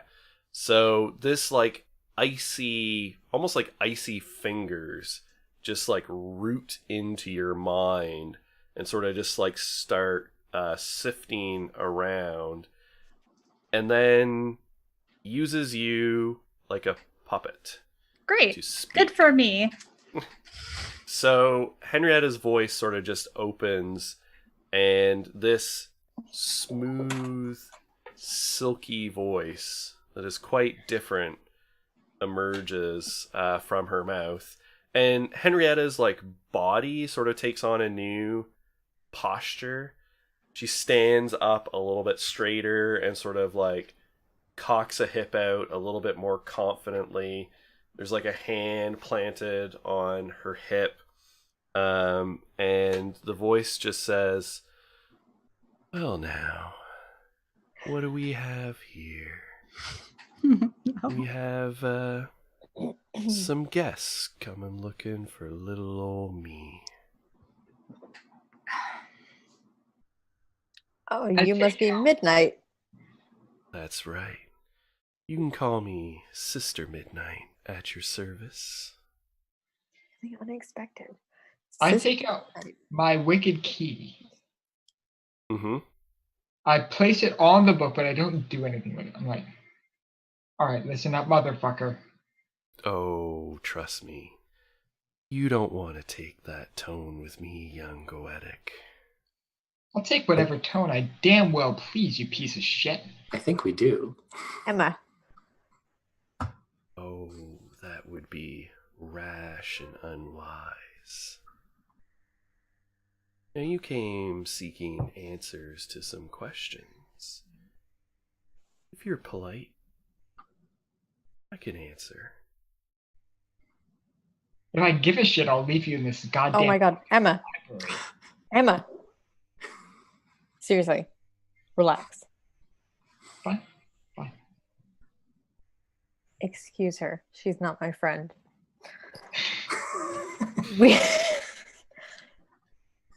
You're currently inhabiting the body of the person in question, but I don't know if you remember Henrietta Delacour. Oh, that's a vague memory. But I do. Kind of cozy in here. I think you need to leave this body at once. Whoa, Midnight. hang on. Whoa, we're talking to her. Let's just work this out. I'm sure she will leave Henry's body after we just have a nice discussion. Well, Right. I can tell you that hastening my exit is probably much more painful than entering was. If you hurt our friend, I want you to know that you will regret it. Oh my god, guys. Can you fucking chill? Like, We have My no God. chill. Do you want Henry to get like totally fucked up by midnight? Because that is kind of the direction you are driving this. So Okay. Midnight is trapped inside a book. All we need to do is bring Henry outside of the library, and oh my god. here we go. All we have to do is ask the fucking question. I would like to get closer to Henry so that I'm within touching distance. Okay. Thank you. Okay. Fantastic.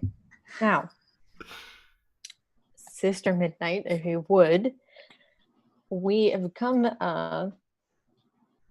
we're interested in the ownership of Dark Basement.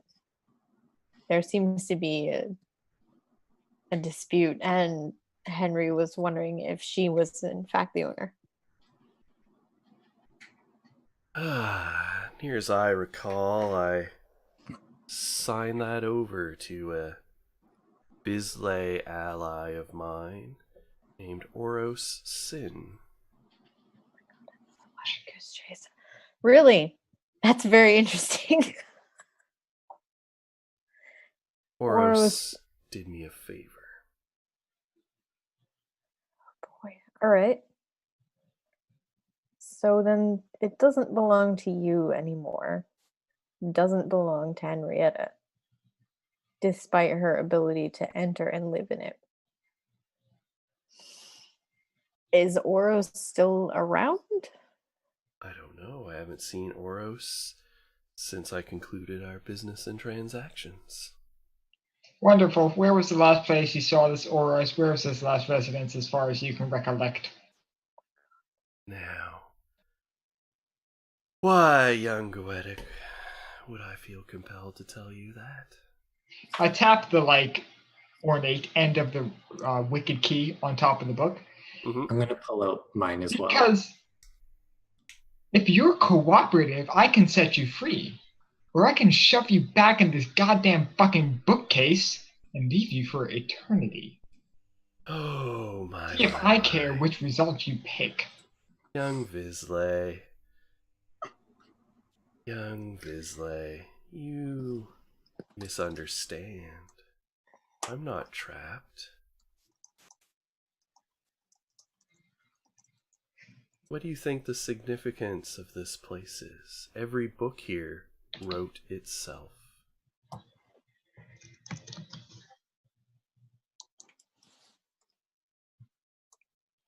Alice is confused. She's trying to understand this. So you made the choice to come live here. Of course. Who could compel me against my will into a book? We heard that you were trapped, but that could just be rumor. It was a Goetic after all.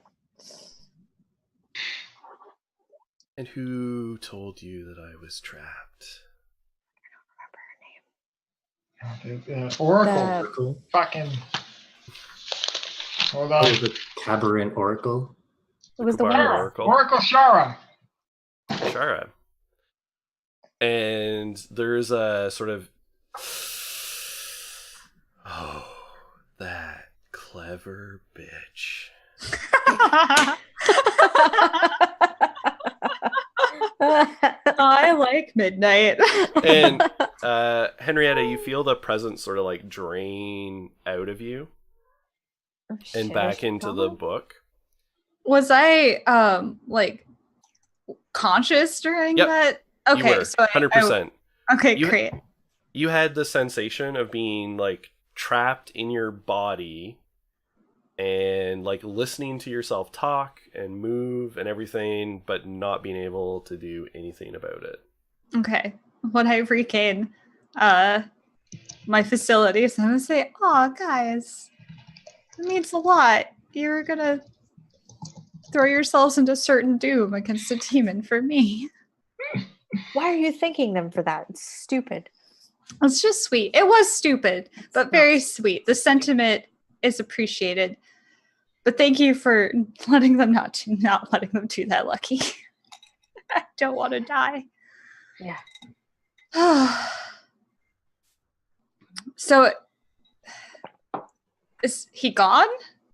Did he go back into the book? Well, the book is still in your hands with this like intense weight and sort of pull to it. Mm-hmm. Can I open it and flip to like the last page to see if new things have been written?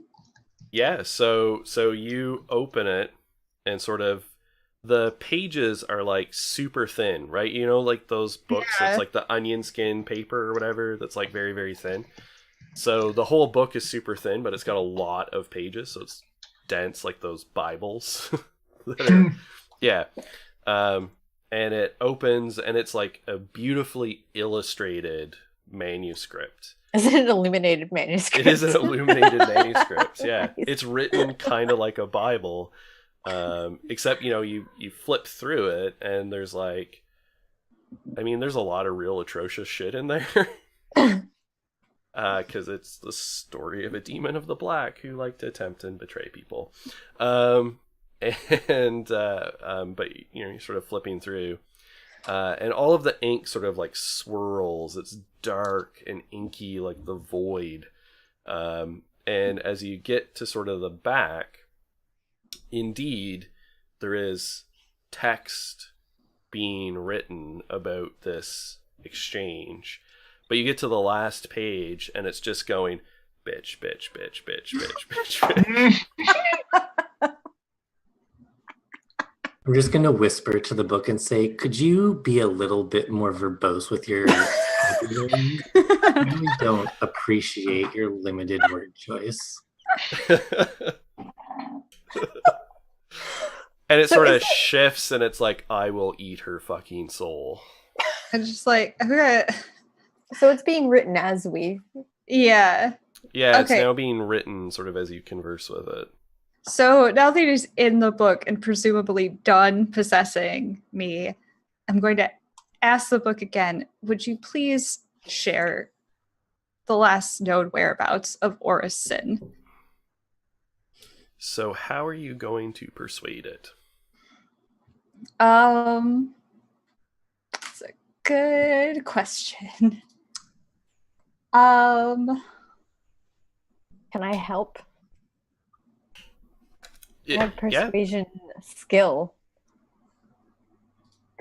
excellent. So you can offer some Look, I can't suggestive I can't words. speak for I can't speak for these other two, but you know, I've tried to be really cool and polite and I'm not about to stop you. Can I use I'm gonna use that new incantation that you gave me, Dan. Mm-hmm. Yep. I'm going to use the voice of blind devotion speaks only soothing lies. And I'm Mhm. going to tell Midnight that if you share this information with us, I will make sure that Char's head ends up on a spike. I'm sure Emma's gonna love that. All right. So this is a Oh. level 1. Or sorry, That's level a- 5. It's a level 5+1 die. Yes. And I thanks to the Cypher Unlimited Discord, which if you're interested in Cypher System and Invisible Sun, definitely join. Find Cypher Unlimited on Twitter. The +1 die, there was like some confusing wording. So when you're rolling magic, if you do need to roll, you do always roll a second dice. And then I thought it was, well, if it then says +1, that you're adding another one to it. It's not. It's just a cue that the game uses to suggest that probably you need to roll when you're using this versus an incantation or spell where you don't often Okay. necessarily need to roll. So yes, you'll be rolling 2 dice. Okay. It's a level 5, so 5 will be added to your venture. Okay. Lucky is assisting with persuasion as their skill, so that will add another 1 to your venture. Okay. So we're at a venture of 6. Now, you know, Midnight's a very powerful demon. So Mhm. he's outside of the mortal range. So mortals, Midnight's level is above 10. Oh, damn. Can I spend sortilege to aid? You can spend sortilege, which will add dice. So Okay. you'll be rolling 3 dice. Okay. Instead If of I'm 2. threatening Midnight with a wicked key, would that assist at all? Granted, I'm evidently doing this ineffectually up until this point, but clearly she knows I have a wicked key, so does that help at all? Sure. Okay, We'll treat it as a situational asset. great. So All we're right. at 5, 6, 7. Big money, guys. And remember, your 10s are zeros, not 10s. Yep.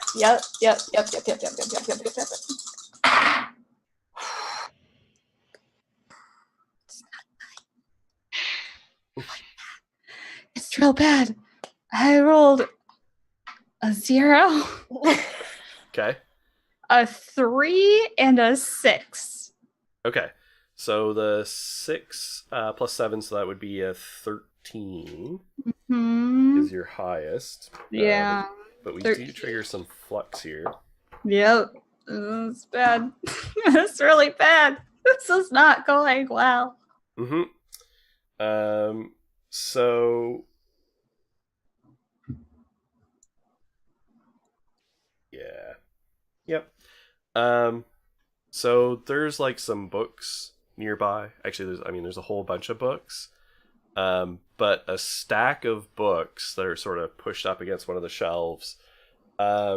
As you're sort of like interrogating Midnight, burst into flames. Oh no. Erupt into flame, and there is this like horrible screaming sound as these books are being consumed by Oh the my flames. God.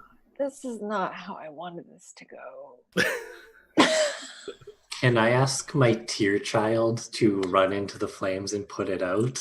Is that doable? I forgot all about your librarian's assistant.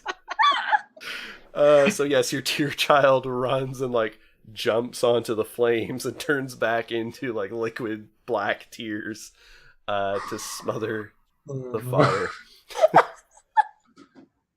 This is going really poorly. Oh my Yeah. God. Yeah, it is. This is terrible. Oh no. All right. and, wow. Okay. Sorry. Go ahead. You can finish. So the text sort of rematerializes, and it says Oros Sin, and it says the street of Moloch, Firetown, Saturnine. Right in Fartown. Thank you. Is the Keep fire saving- out yet? The fire is out. Henry is like going to stiffly place the book back onto the shelf. Yeah. As you're doing that, there's a thud as this like dark metal medallion, sort of just black metal with this like red sigil in this red metal, falls out and lands and rolls against Emma Elizabeth's foot and then falls over. I am supremely concerned about what this is. Here, use this Touch handkerchief. it. Pick it up. Touch it. Don't touch it with your bare hands. Get up. Use this handkerchief. Use your bare hands. Go ahead. Lucky, when has listening to you ever been a good idea? I'm gonna grab the handkerchief. It's absolutely not a Pick good it up idea. That's why and- you want you to do it. Hold it far away from me. And it's on a chain and it's dangling. You can feel this little charge of almost electrical potential that you know absolutely this is an object of power. Sure, I'm gonna keep it in like a bag or like a pocket or literally anything that is not my person. Okay. Fuck this midnight guy. It's a girl. Oh, you're right. I apologize. Well, so demons are technically genderless in the abstract. They're they. But it is the current fashion among demons right now to take on genders when they appear and deal with people. Now, obviously, you did have pictures of Midnight as a he, but Midnight chose to present themselves as a she in dealing with you right now. Whether that was because they were inhabiting Henrietta or, who knows? I love that it's fashionable. Yeah, that's really nice. It's trendy. It is. It is. It literally says that in the book, that right now That's it is currently amazing. fashionable in the actuality for demons to assume a gender. That's great. I love it. But they don't inherently have one. They're kind of like Elderbryn in that, I mean, they're a spiritual entity, so Thank you. they're outside of that scope. Okay, how about we leave? I think that's a Alan. wonderful. Alice, Mhm. as your tear child is like putting out thank the flames and you're like sorting through the books. It's like there- watching some of my emotions like go away, essentially. yeah, Very cathartic. your attention's drawn to like a book that's like barely damaged, right? Like it's singed a little bit around the edges, but it was sort of saved from the stack as you're rifling through, and like you can just feel yourself drawn to it. Like you can feel it, like the book is calling you Is this the as, enemy? as you touch it. I'm gonna look around and see what's going on over here. So the book is called The Black Violin. Oh. There's a black violin over here. It's a book, not an actual Oh, okay. violin. Yeah. I mean, I assume so. And you look at it, and the book is called The Black Violin, A Tale of Revenge and Murder. Hmm. Is the librarian from before like? Is she mad that we Yeah. lit the place on fire? Yeah, are we gonna get kicked out? She hasn't appeared yet, surprisingly. That's good. Good, Well, let's leave before she does. no, I suppose if Alice wants to read a book, we can There's a linger. book here, I don't think and we it's calling to me. I think we vote. can take the book out if it wants to go with her. Let's Remember? ask the book. I'm gonna walk over to the book and say, "Would you like to leave this place?" Yes, please, Alice. Oh, I got chills. Yuck. That was Wow. we almost made the stream an ASMR stream there. We did. I'm going to use my spell to pop it into my hair. Okay.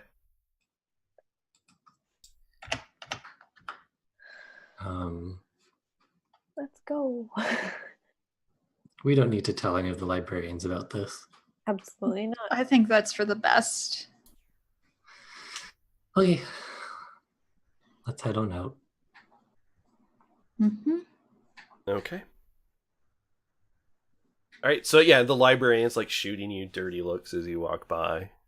I'm sorry. And you're just like, I'm sorry.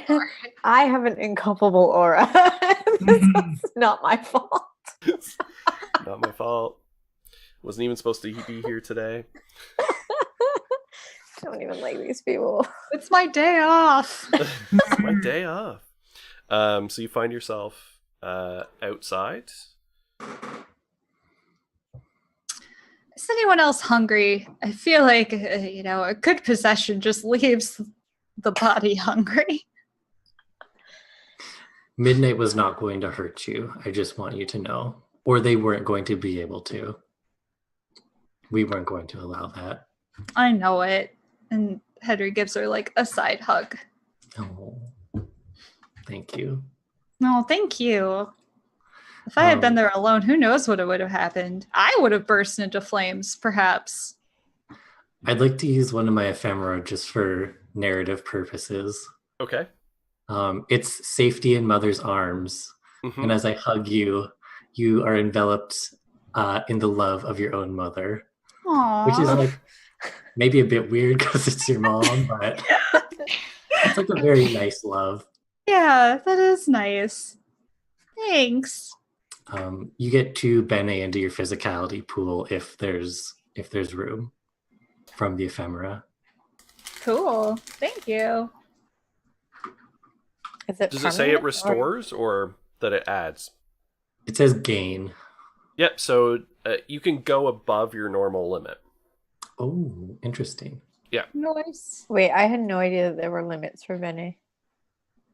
In your pool? Well, it's like, because you divided your, like, Oh, say, right. your Certes score, Mhm. right, into the different, like, your 4 pools. So that's, like, the max, right? It's what it will refresh to if you Okay, use sure. refresh or whatever. Okay. You can temporarily go above it if you have something that adds Bene to it, but they don't Mhm. usually add to it permanently. Okay. Can I open the book once we're outside? Yeah, absolutely. So you start perusing it, and it appears to be a recent tale, just by it. And it is written from the perspective of the black violin itself. And it talks about being created by Ignatius Stradivari, who is, you recognize is actually a pretty famous, well-known maker who had a predilection for making objects of power and ephemeral objects in the form of musical instruments.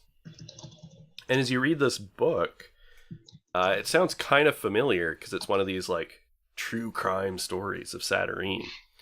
And it talks about how the violin was specially created to be played at the funeral of a woman named Natalia Masteria, and who was a famous, renowned musician from Saturnine who played the violin. And she died under mysterious circumstances. And the violin Right was there in played at her funeral. And in the process, it killed her husband at the funeral, the playing of this violin. And it was later determined that the husband was in fact guilty of her murder.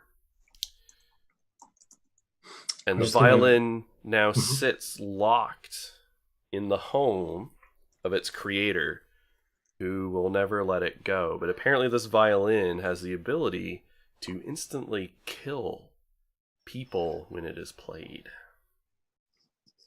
I'm going to turn to the group and say, I found this wonderful book. It's about this lovely violin and its wonderful owner. It murders people, doesn't it? It does. Mm-hmm. That is precisely what it does. Nailed it. That's That sounds Amazing. wonderful, Alice. I'm glad for you. Yeah, I hope you can find it. Can we, speaking of finding things, I would love a burger. Yes. I would like to will a burger joint to appear in the vicinity where we are. So the blue sort of twists and turns around you, and this like insubstantial Saturnine-like burger joint appears. I'm picturing like But a it's Sonic. just it is just Yeah. like it is A the Johnny barest Rockets. it is the barest concept of a burger joint, and it is insubstantial and ultimately unfulfilling. Oh, That's a real bummer. Why don't we Tried our just... best. I'm sure, that's all we can do. We'll eat this sad burger.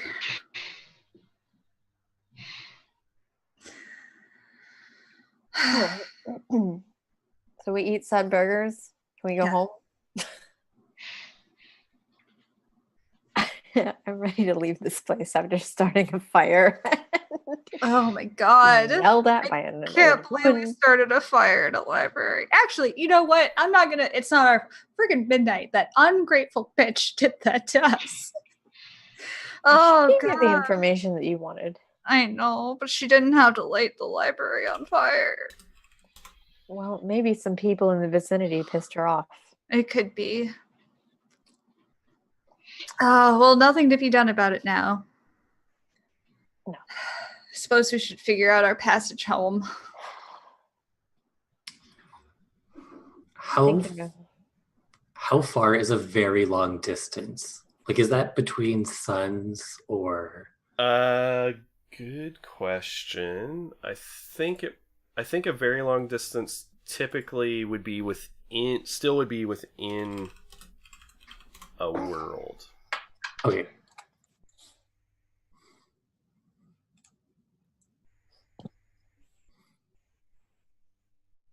Mhm. That would make sense. Because a very large area is an area that encompasses a very long distance in diameter.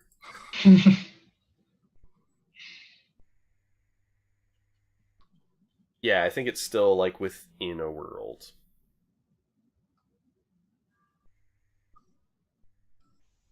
Okay.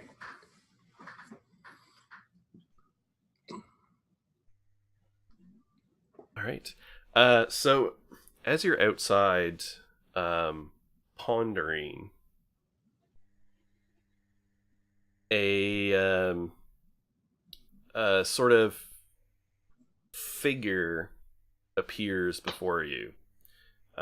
Looks like a older man with sort of wild, scraggly hair and a big, bushy beard. And it's sort of just all made of blue. And has sort of, when you look, his eyes are actually keyholes. Oh no! Yuck. And he sort of appears before you and says, "Ah, interlopers. The warden is upset." Oh, well, we'll leave. We were just leaving. We're just trying to figure out a way to leave. The warden is capricious. She has been disturbed from her slumber by your shenanigans. It's not so shenanigan-y. Oh, I had no part in these shenanigans. Perhaps just a hubbub. Maybe a minor hubbub. Hubbub, shenanigan. Where do we draw the line? I mean, we could get into a really long argument about it if you want to. We could. I have been asleep for a long time. I think I might win. Why don't you take us to this warden and we can go address them directly? Alice, I think that's not a good idea. Excellent. I was just going to suggest that. I'm sure you were. That Well, will release me from my duties, so please come with me. Are you sure you don't want a sad burger? I think that after completing this task, I shall awaken in Saturnine and have a real burger. That's all we would like to do is just go home to Saturnine and have better burgers than that place gave. So perhaps you could help us do that and we don't have to talk to the warden and this never happened at all. Unfortunately, if I do that, I won't awaken. Oh. Dear. That is a pickle. Ooh, Mhm. pickles. You can see the conundrum here. Yep, sure can. Okay. I guess Would- we'll go to the warden.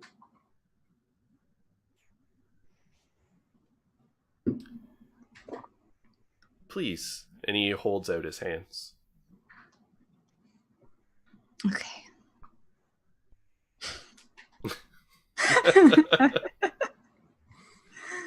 All right, and so the world sort of wrenches and shifts around you again, and you find yourself in a series of corridors, painted a very pale, almost institutional blue. And you can see like drifting forms, like sort of like reflections of people, occasionally drifting down the corridors in and out. But in the corner of a room, sprawled on a couch, like a reclining, like those where are they, like fainting A couches. chaise. Mhm. Yeah, or like a chaise lounge or something like that. Yeah, it's got like a half side on it.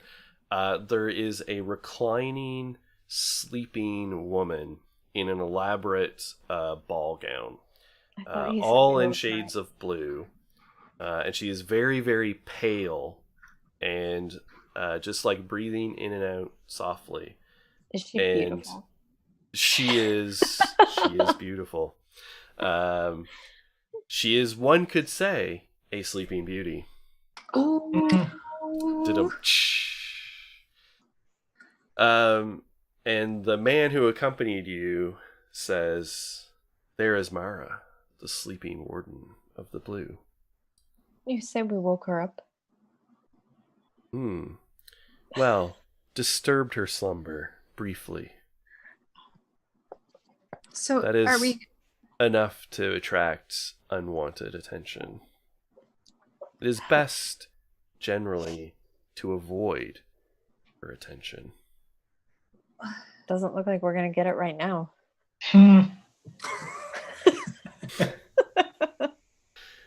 So you have this like sense of like shifting perspective, right? So like she's at sort of the other end of the room and you feel like you're quite far away.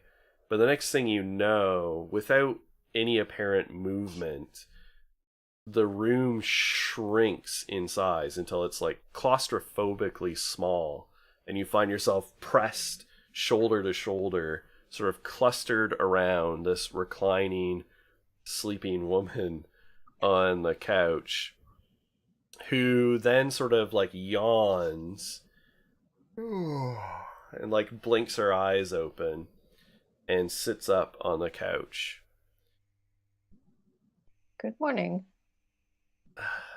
Morning, evening, afternoon. Time has no meaning here in the blue.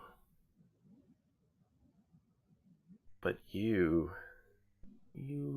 slipped in through a crack.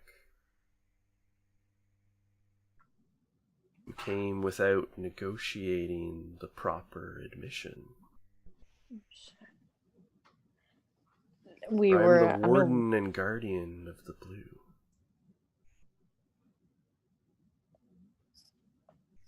it was a small oversight. Normally admission to a realm is, especially such as the blue, is straightforward and trivial. But now what am I to do? You snuck in. You violated my rule.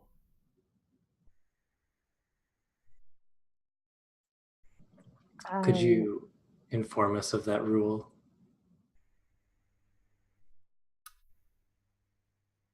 My rule as in the ruler and eminence of this domain. Words.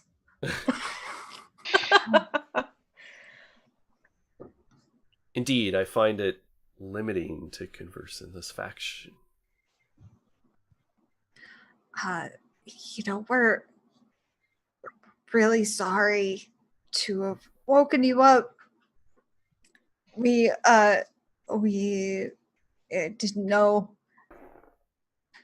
that we're just sorry. It was not our intention to sneak in. We simply looked for the fastest way to get to the library that we needed to go to. Mhm. Yep, And perhaps, haste was not in our favor in this instance, and I'm sure there's a way we can make it up to you. Ah, thank you for bringing that up. So much more trustworthy when you make the suggestion yourself. That's me. Indeed. Yeah, that's lucky. Trustworthy to the bone. Indeed, reparations must be made. Restitution. Balance restored. Absolutely. It would not do for cracks in the blue to allow ideas to float out willy-nilly. Oh, yeah, you're so right. So, I'm going to need this particular crack in my walls sealed. You mean you want us to kill her? Well, how you solve the problem is of no thought to me. I care not, as long as it is sealed.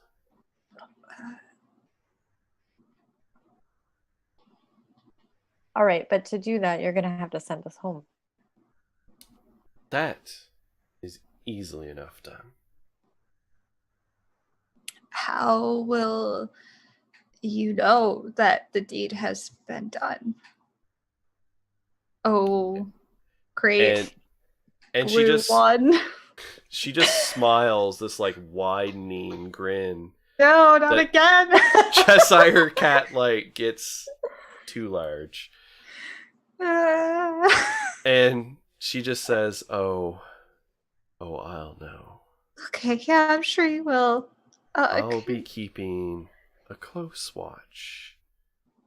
And in fact, and she sort of gestures, and this like spirit-like sort of entity, this little imp-like, twisted, toad-like creature sort of manifests in amongst you.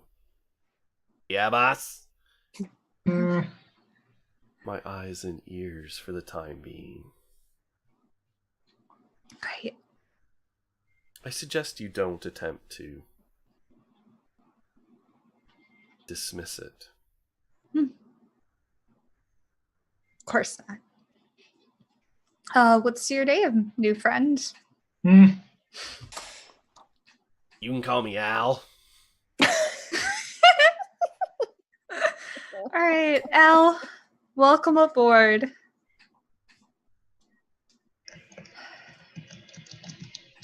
We will not fail you. We appreciate your leniency in this matter. We may even succeed beyond your expectations. That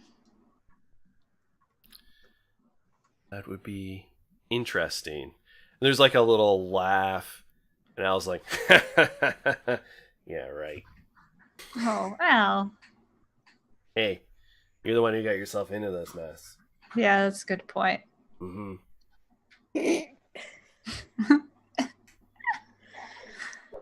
All right. I'm just going to keep an eye on you.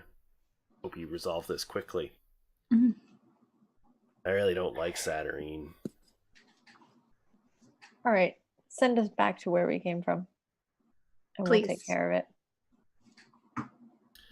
And Al, she sort of gestures to Al and like reclines back on the couch, and her eyes close again as she drifts off to sleep. And Al sort of hops into the middle of the room, and he really does look like a cross between a toad and a man. like a toad body form, but like very human-like features, and sort of human fleshy skin, but mottled and spotted like a toad.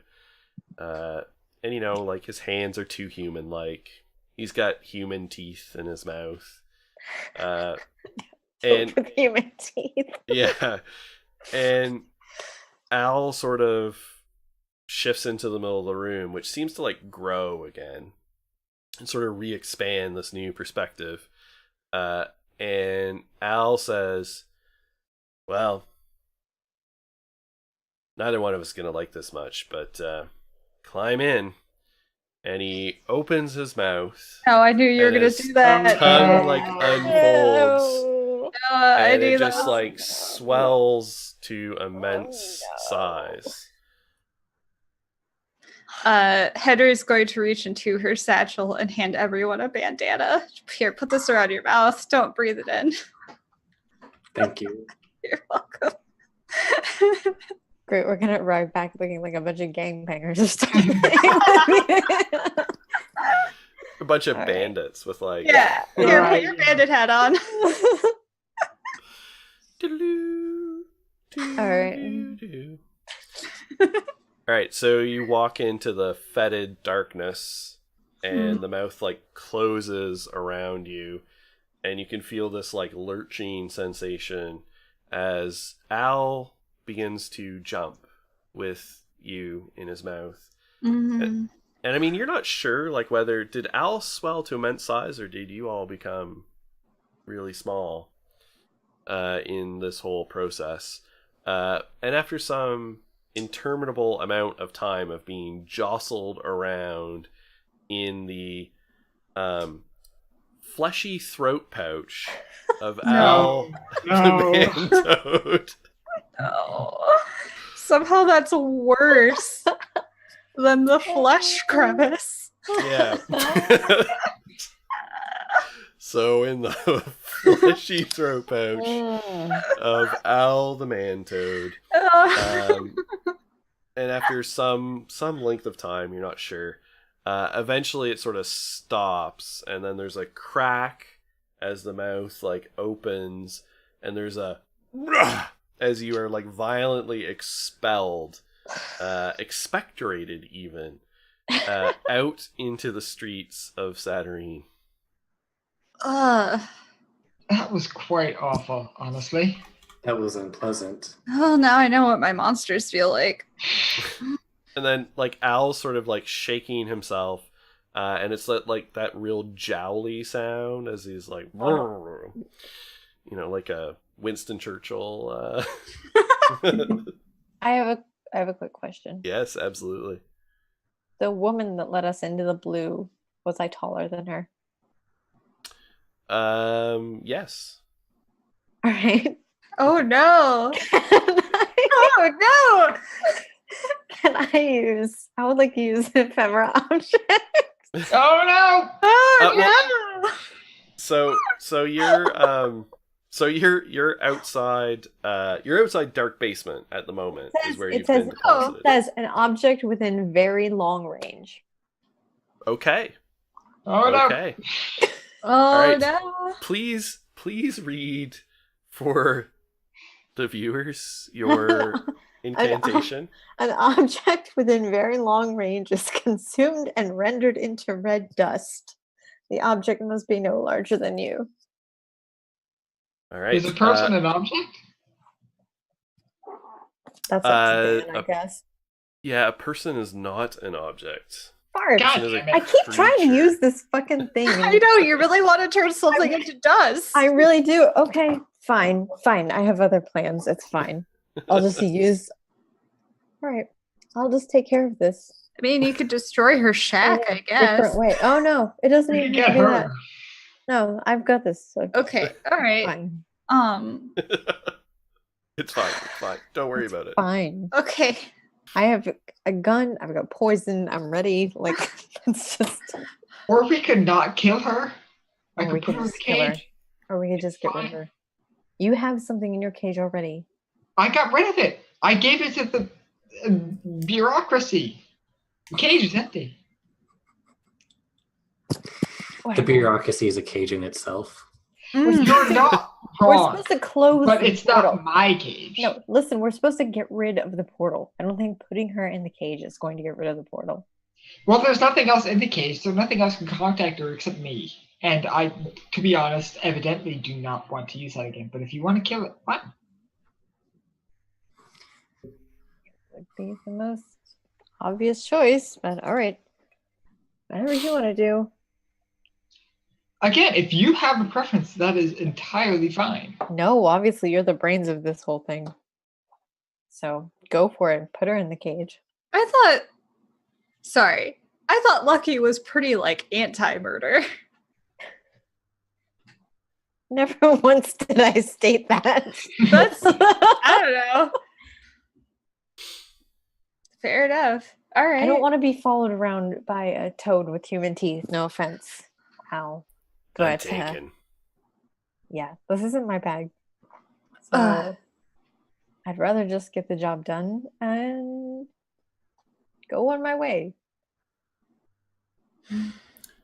So amidst all this, there is then a sound of excitement. Yeah, as someone yelling, "Ah, Henrietta, darling!" Oh dear. comes as you turn around, and a woman with brightly colored clothing, none of which matches. All of the patterns clash with one another horribly. But like big swirly skirt, multicolored hair that stands out, like a foot out from her head, and eyes that sort of swirl with sort of, the eyes, yes, swirl with sort of starry darkness, but there's just way too many eyes. There is just like dozens of eyes all over her face and like around the sides of her head that you can see.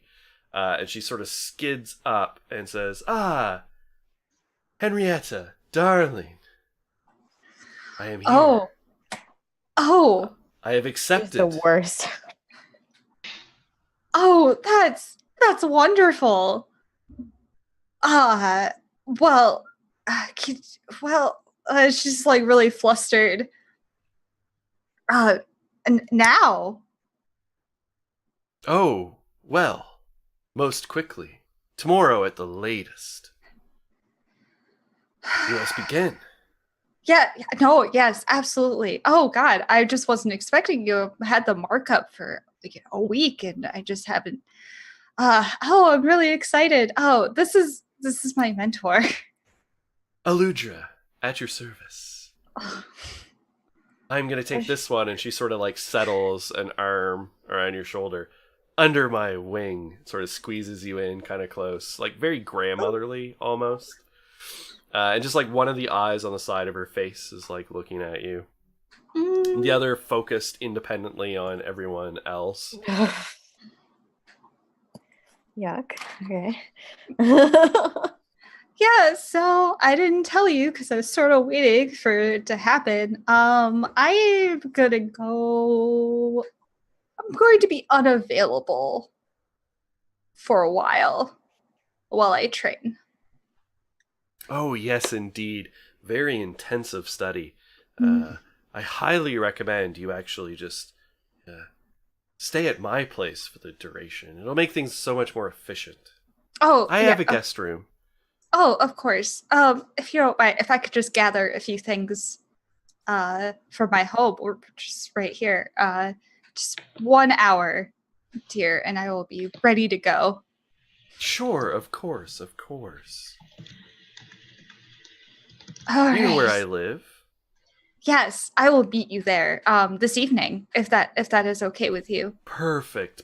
Oh, thank you so Just wants much. to get a burger first.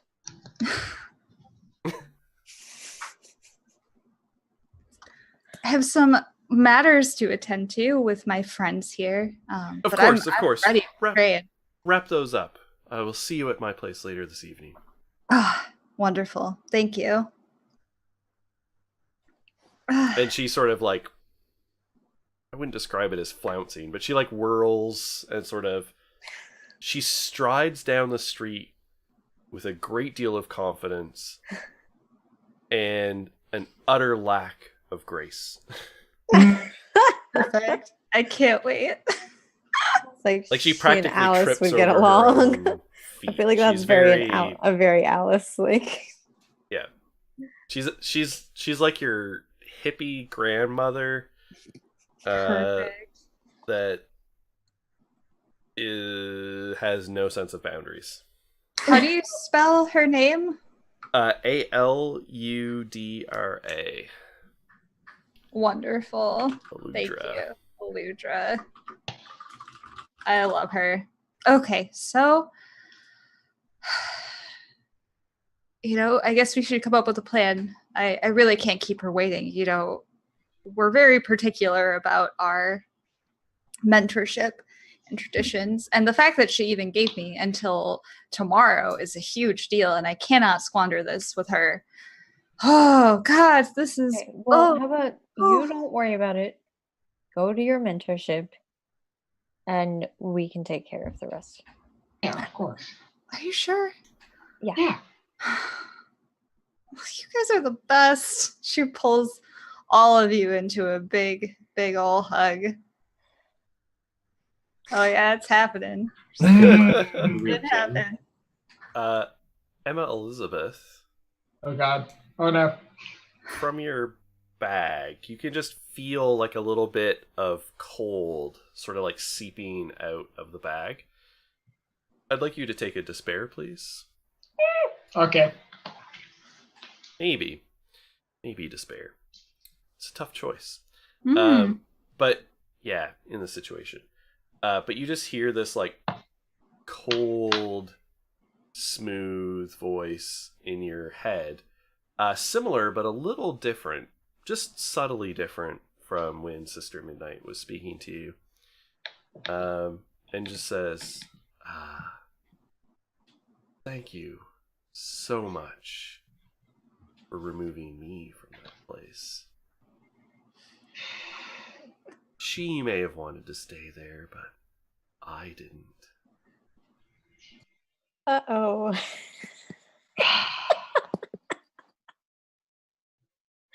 But it's okay. I overheard your conversation. Never fear. I'm here to help you, Emma Elizabeth. I'm All the already time. considering ways to dispose of this thing. When the time is right, all you have to do is free me. And I'll do whatever you need for a price. Yikes. If you have a problem, I'll solve it.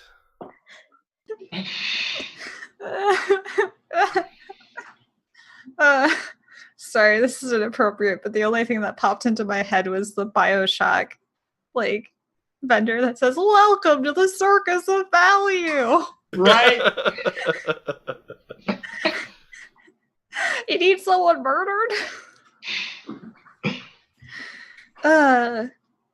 Anyway, Heather's gonna run down, into her house and start throwing clothes frantically into a bag.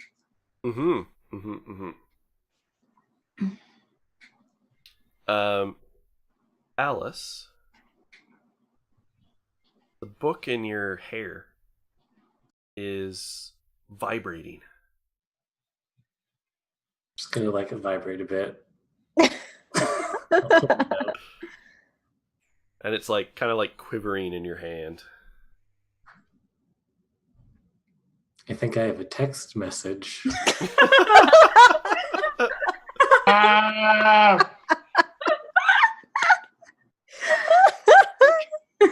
I'll open it up. I don't know. Saturn only has 90s technology. Are you sure it's not a page? It starts playing Snake. Yes. So you open and sort of flip around to the back, and there's a blank page, and Oh yeah, it totally like prints out sort of like on an old computer terminal across the top. Find me. And then it's sort of like playing Snake. This thing starts drawing on the page and drawing a map. And and then it continues on to the second page, and so there's two maps, one of which is like showing basically, and it's got like a blinking like you are here. Ooh. And it's a map mapping to presumably the house of Ignacia, right, the creator of the Black Violin, and it's plotting out a location in Fartown. And then the second map is actually a layout of the building itself, of the house, with then a location marked "I am here."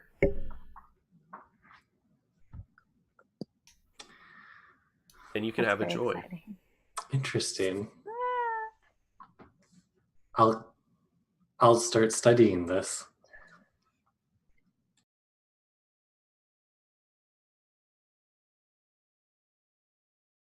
And that is a good place for us to end for the evening. Yay. Wow. So thank you everyone for joining us for some wacky excursions to another sun, as we went into another world and another kind of soap opera in the actuality. Bonus fire.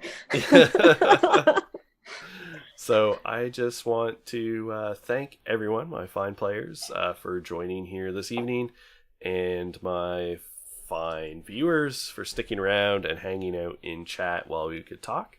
I am going to hand it over in just a second for everyone to promote what they have to promote and let us know their favorite moment from the game.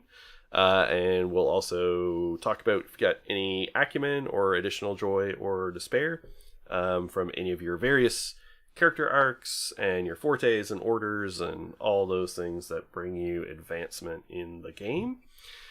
And before I do that, I will just point you again down to the link below, a seat at the table, and you can find there the Twitter link for a seat at the table as they put out their next issue of the magazine, and you can find out more details on their Twitter page and their webpage.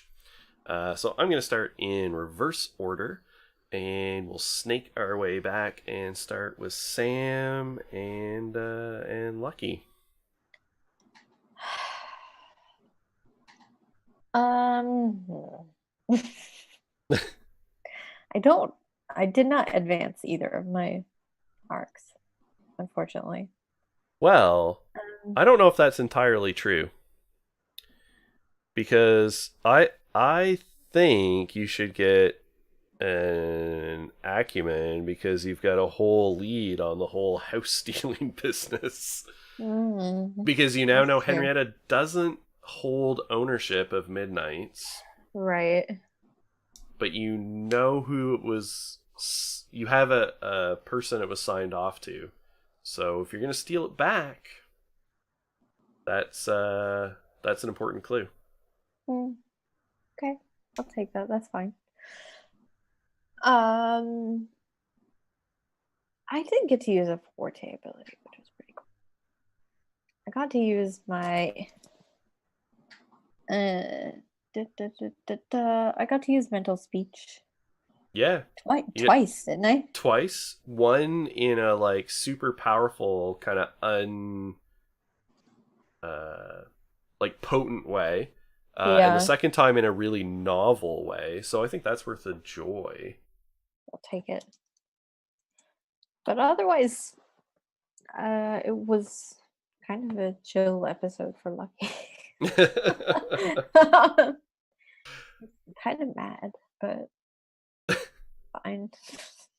I'll just take it out on this poor woman who has a portal to the blue in her eyeballs.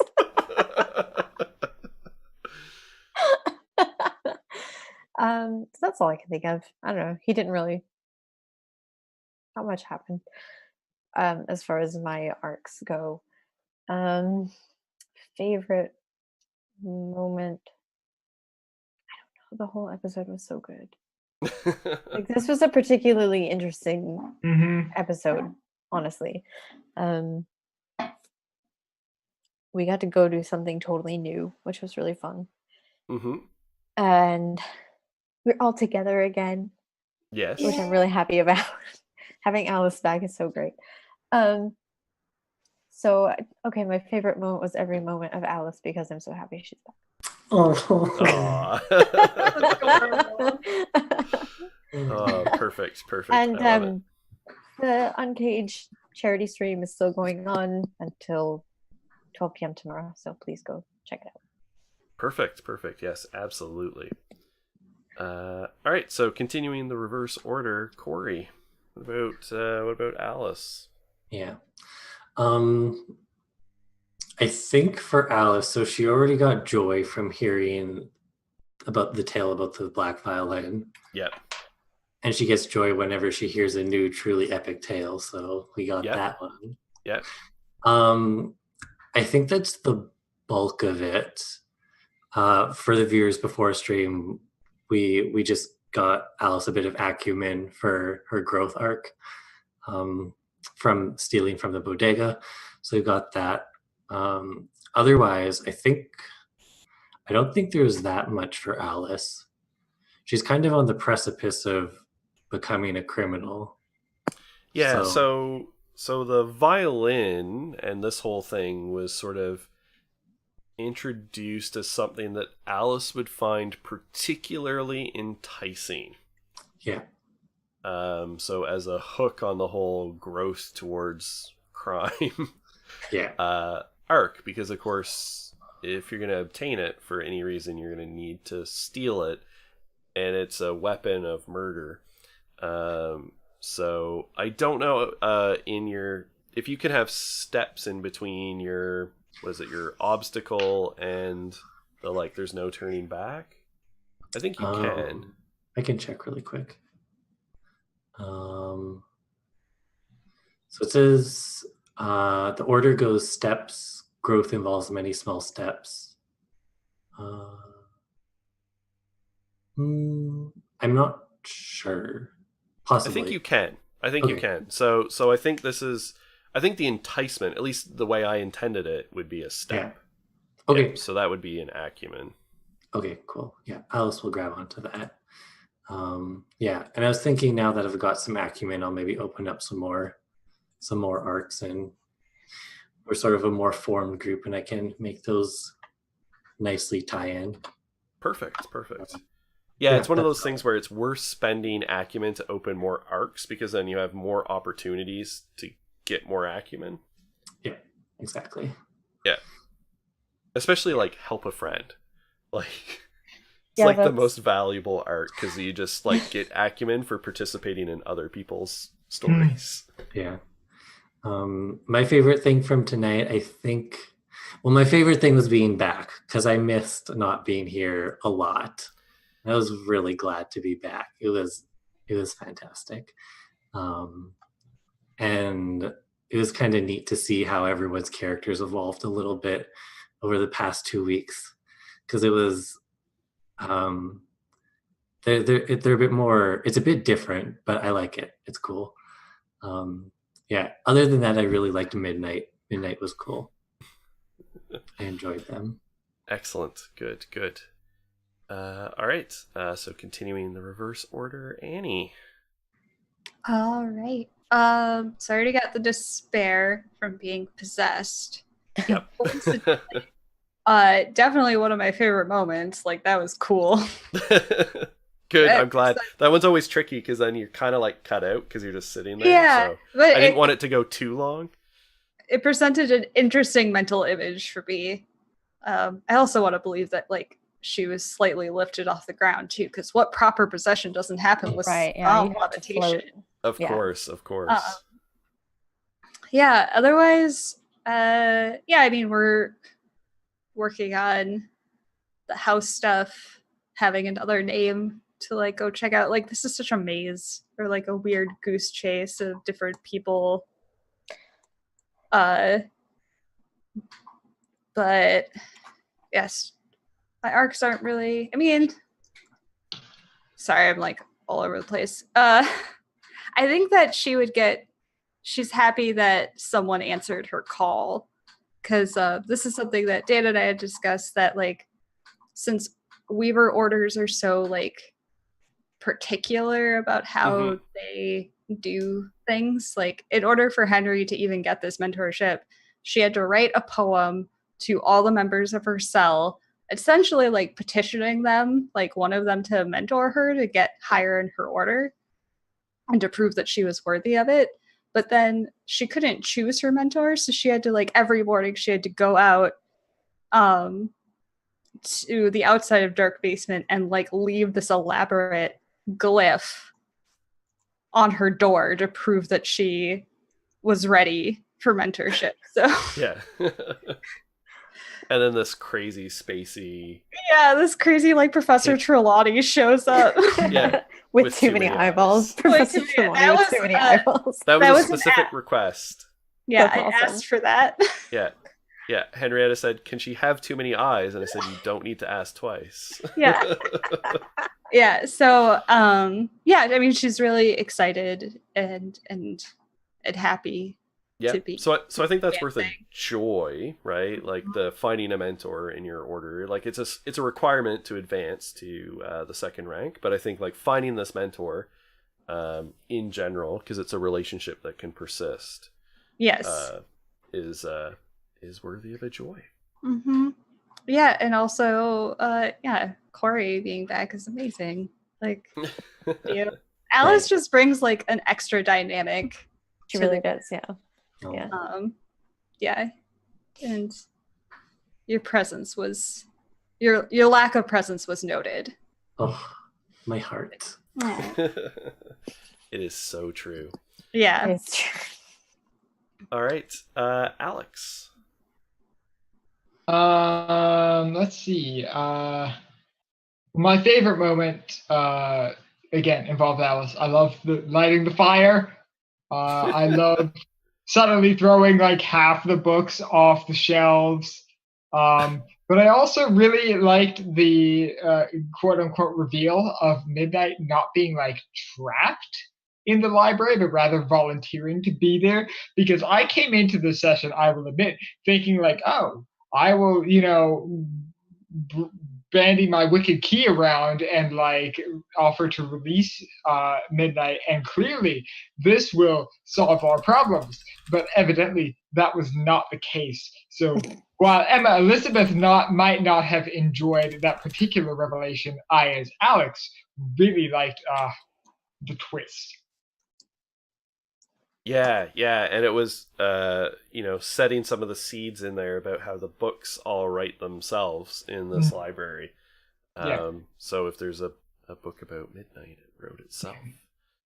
Yeah. As far as arcs and character development stuff goes, I think Emma was really, I don't know if joy was the right word, but definitely relieved in that, she let her involvement with Henrietta be known to Alice and Lucky. I think she was definitely happy that she kind of broke that news. And I also think that she was happy in that whatever level 4 creature she summoned to find this portal is technically the highest, most powerful creature she's ever summoned before. So I think she's also. Oh yeah, so that's a joy. Every time you summon like the most powerful you've ever summoned, that's a joy as a Goetic. So that's a joy, and I think an acumen on your romance arc, because it's like you made it sort of a public show of it, right? Mhm. So I think that's worth an acumen there as well. Sure.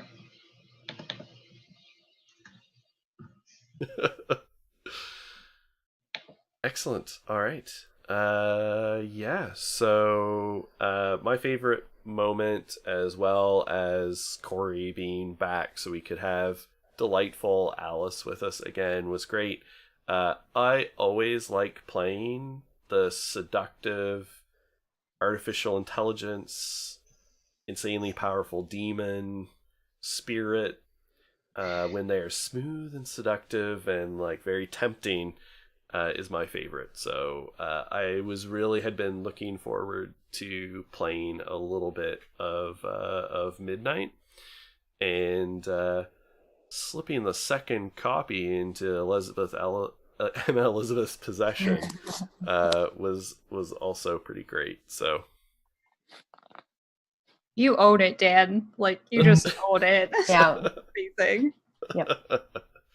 So that was my favorite.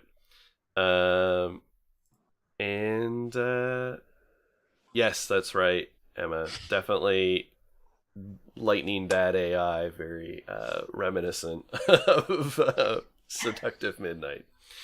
Excellent. All right.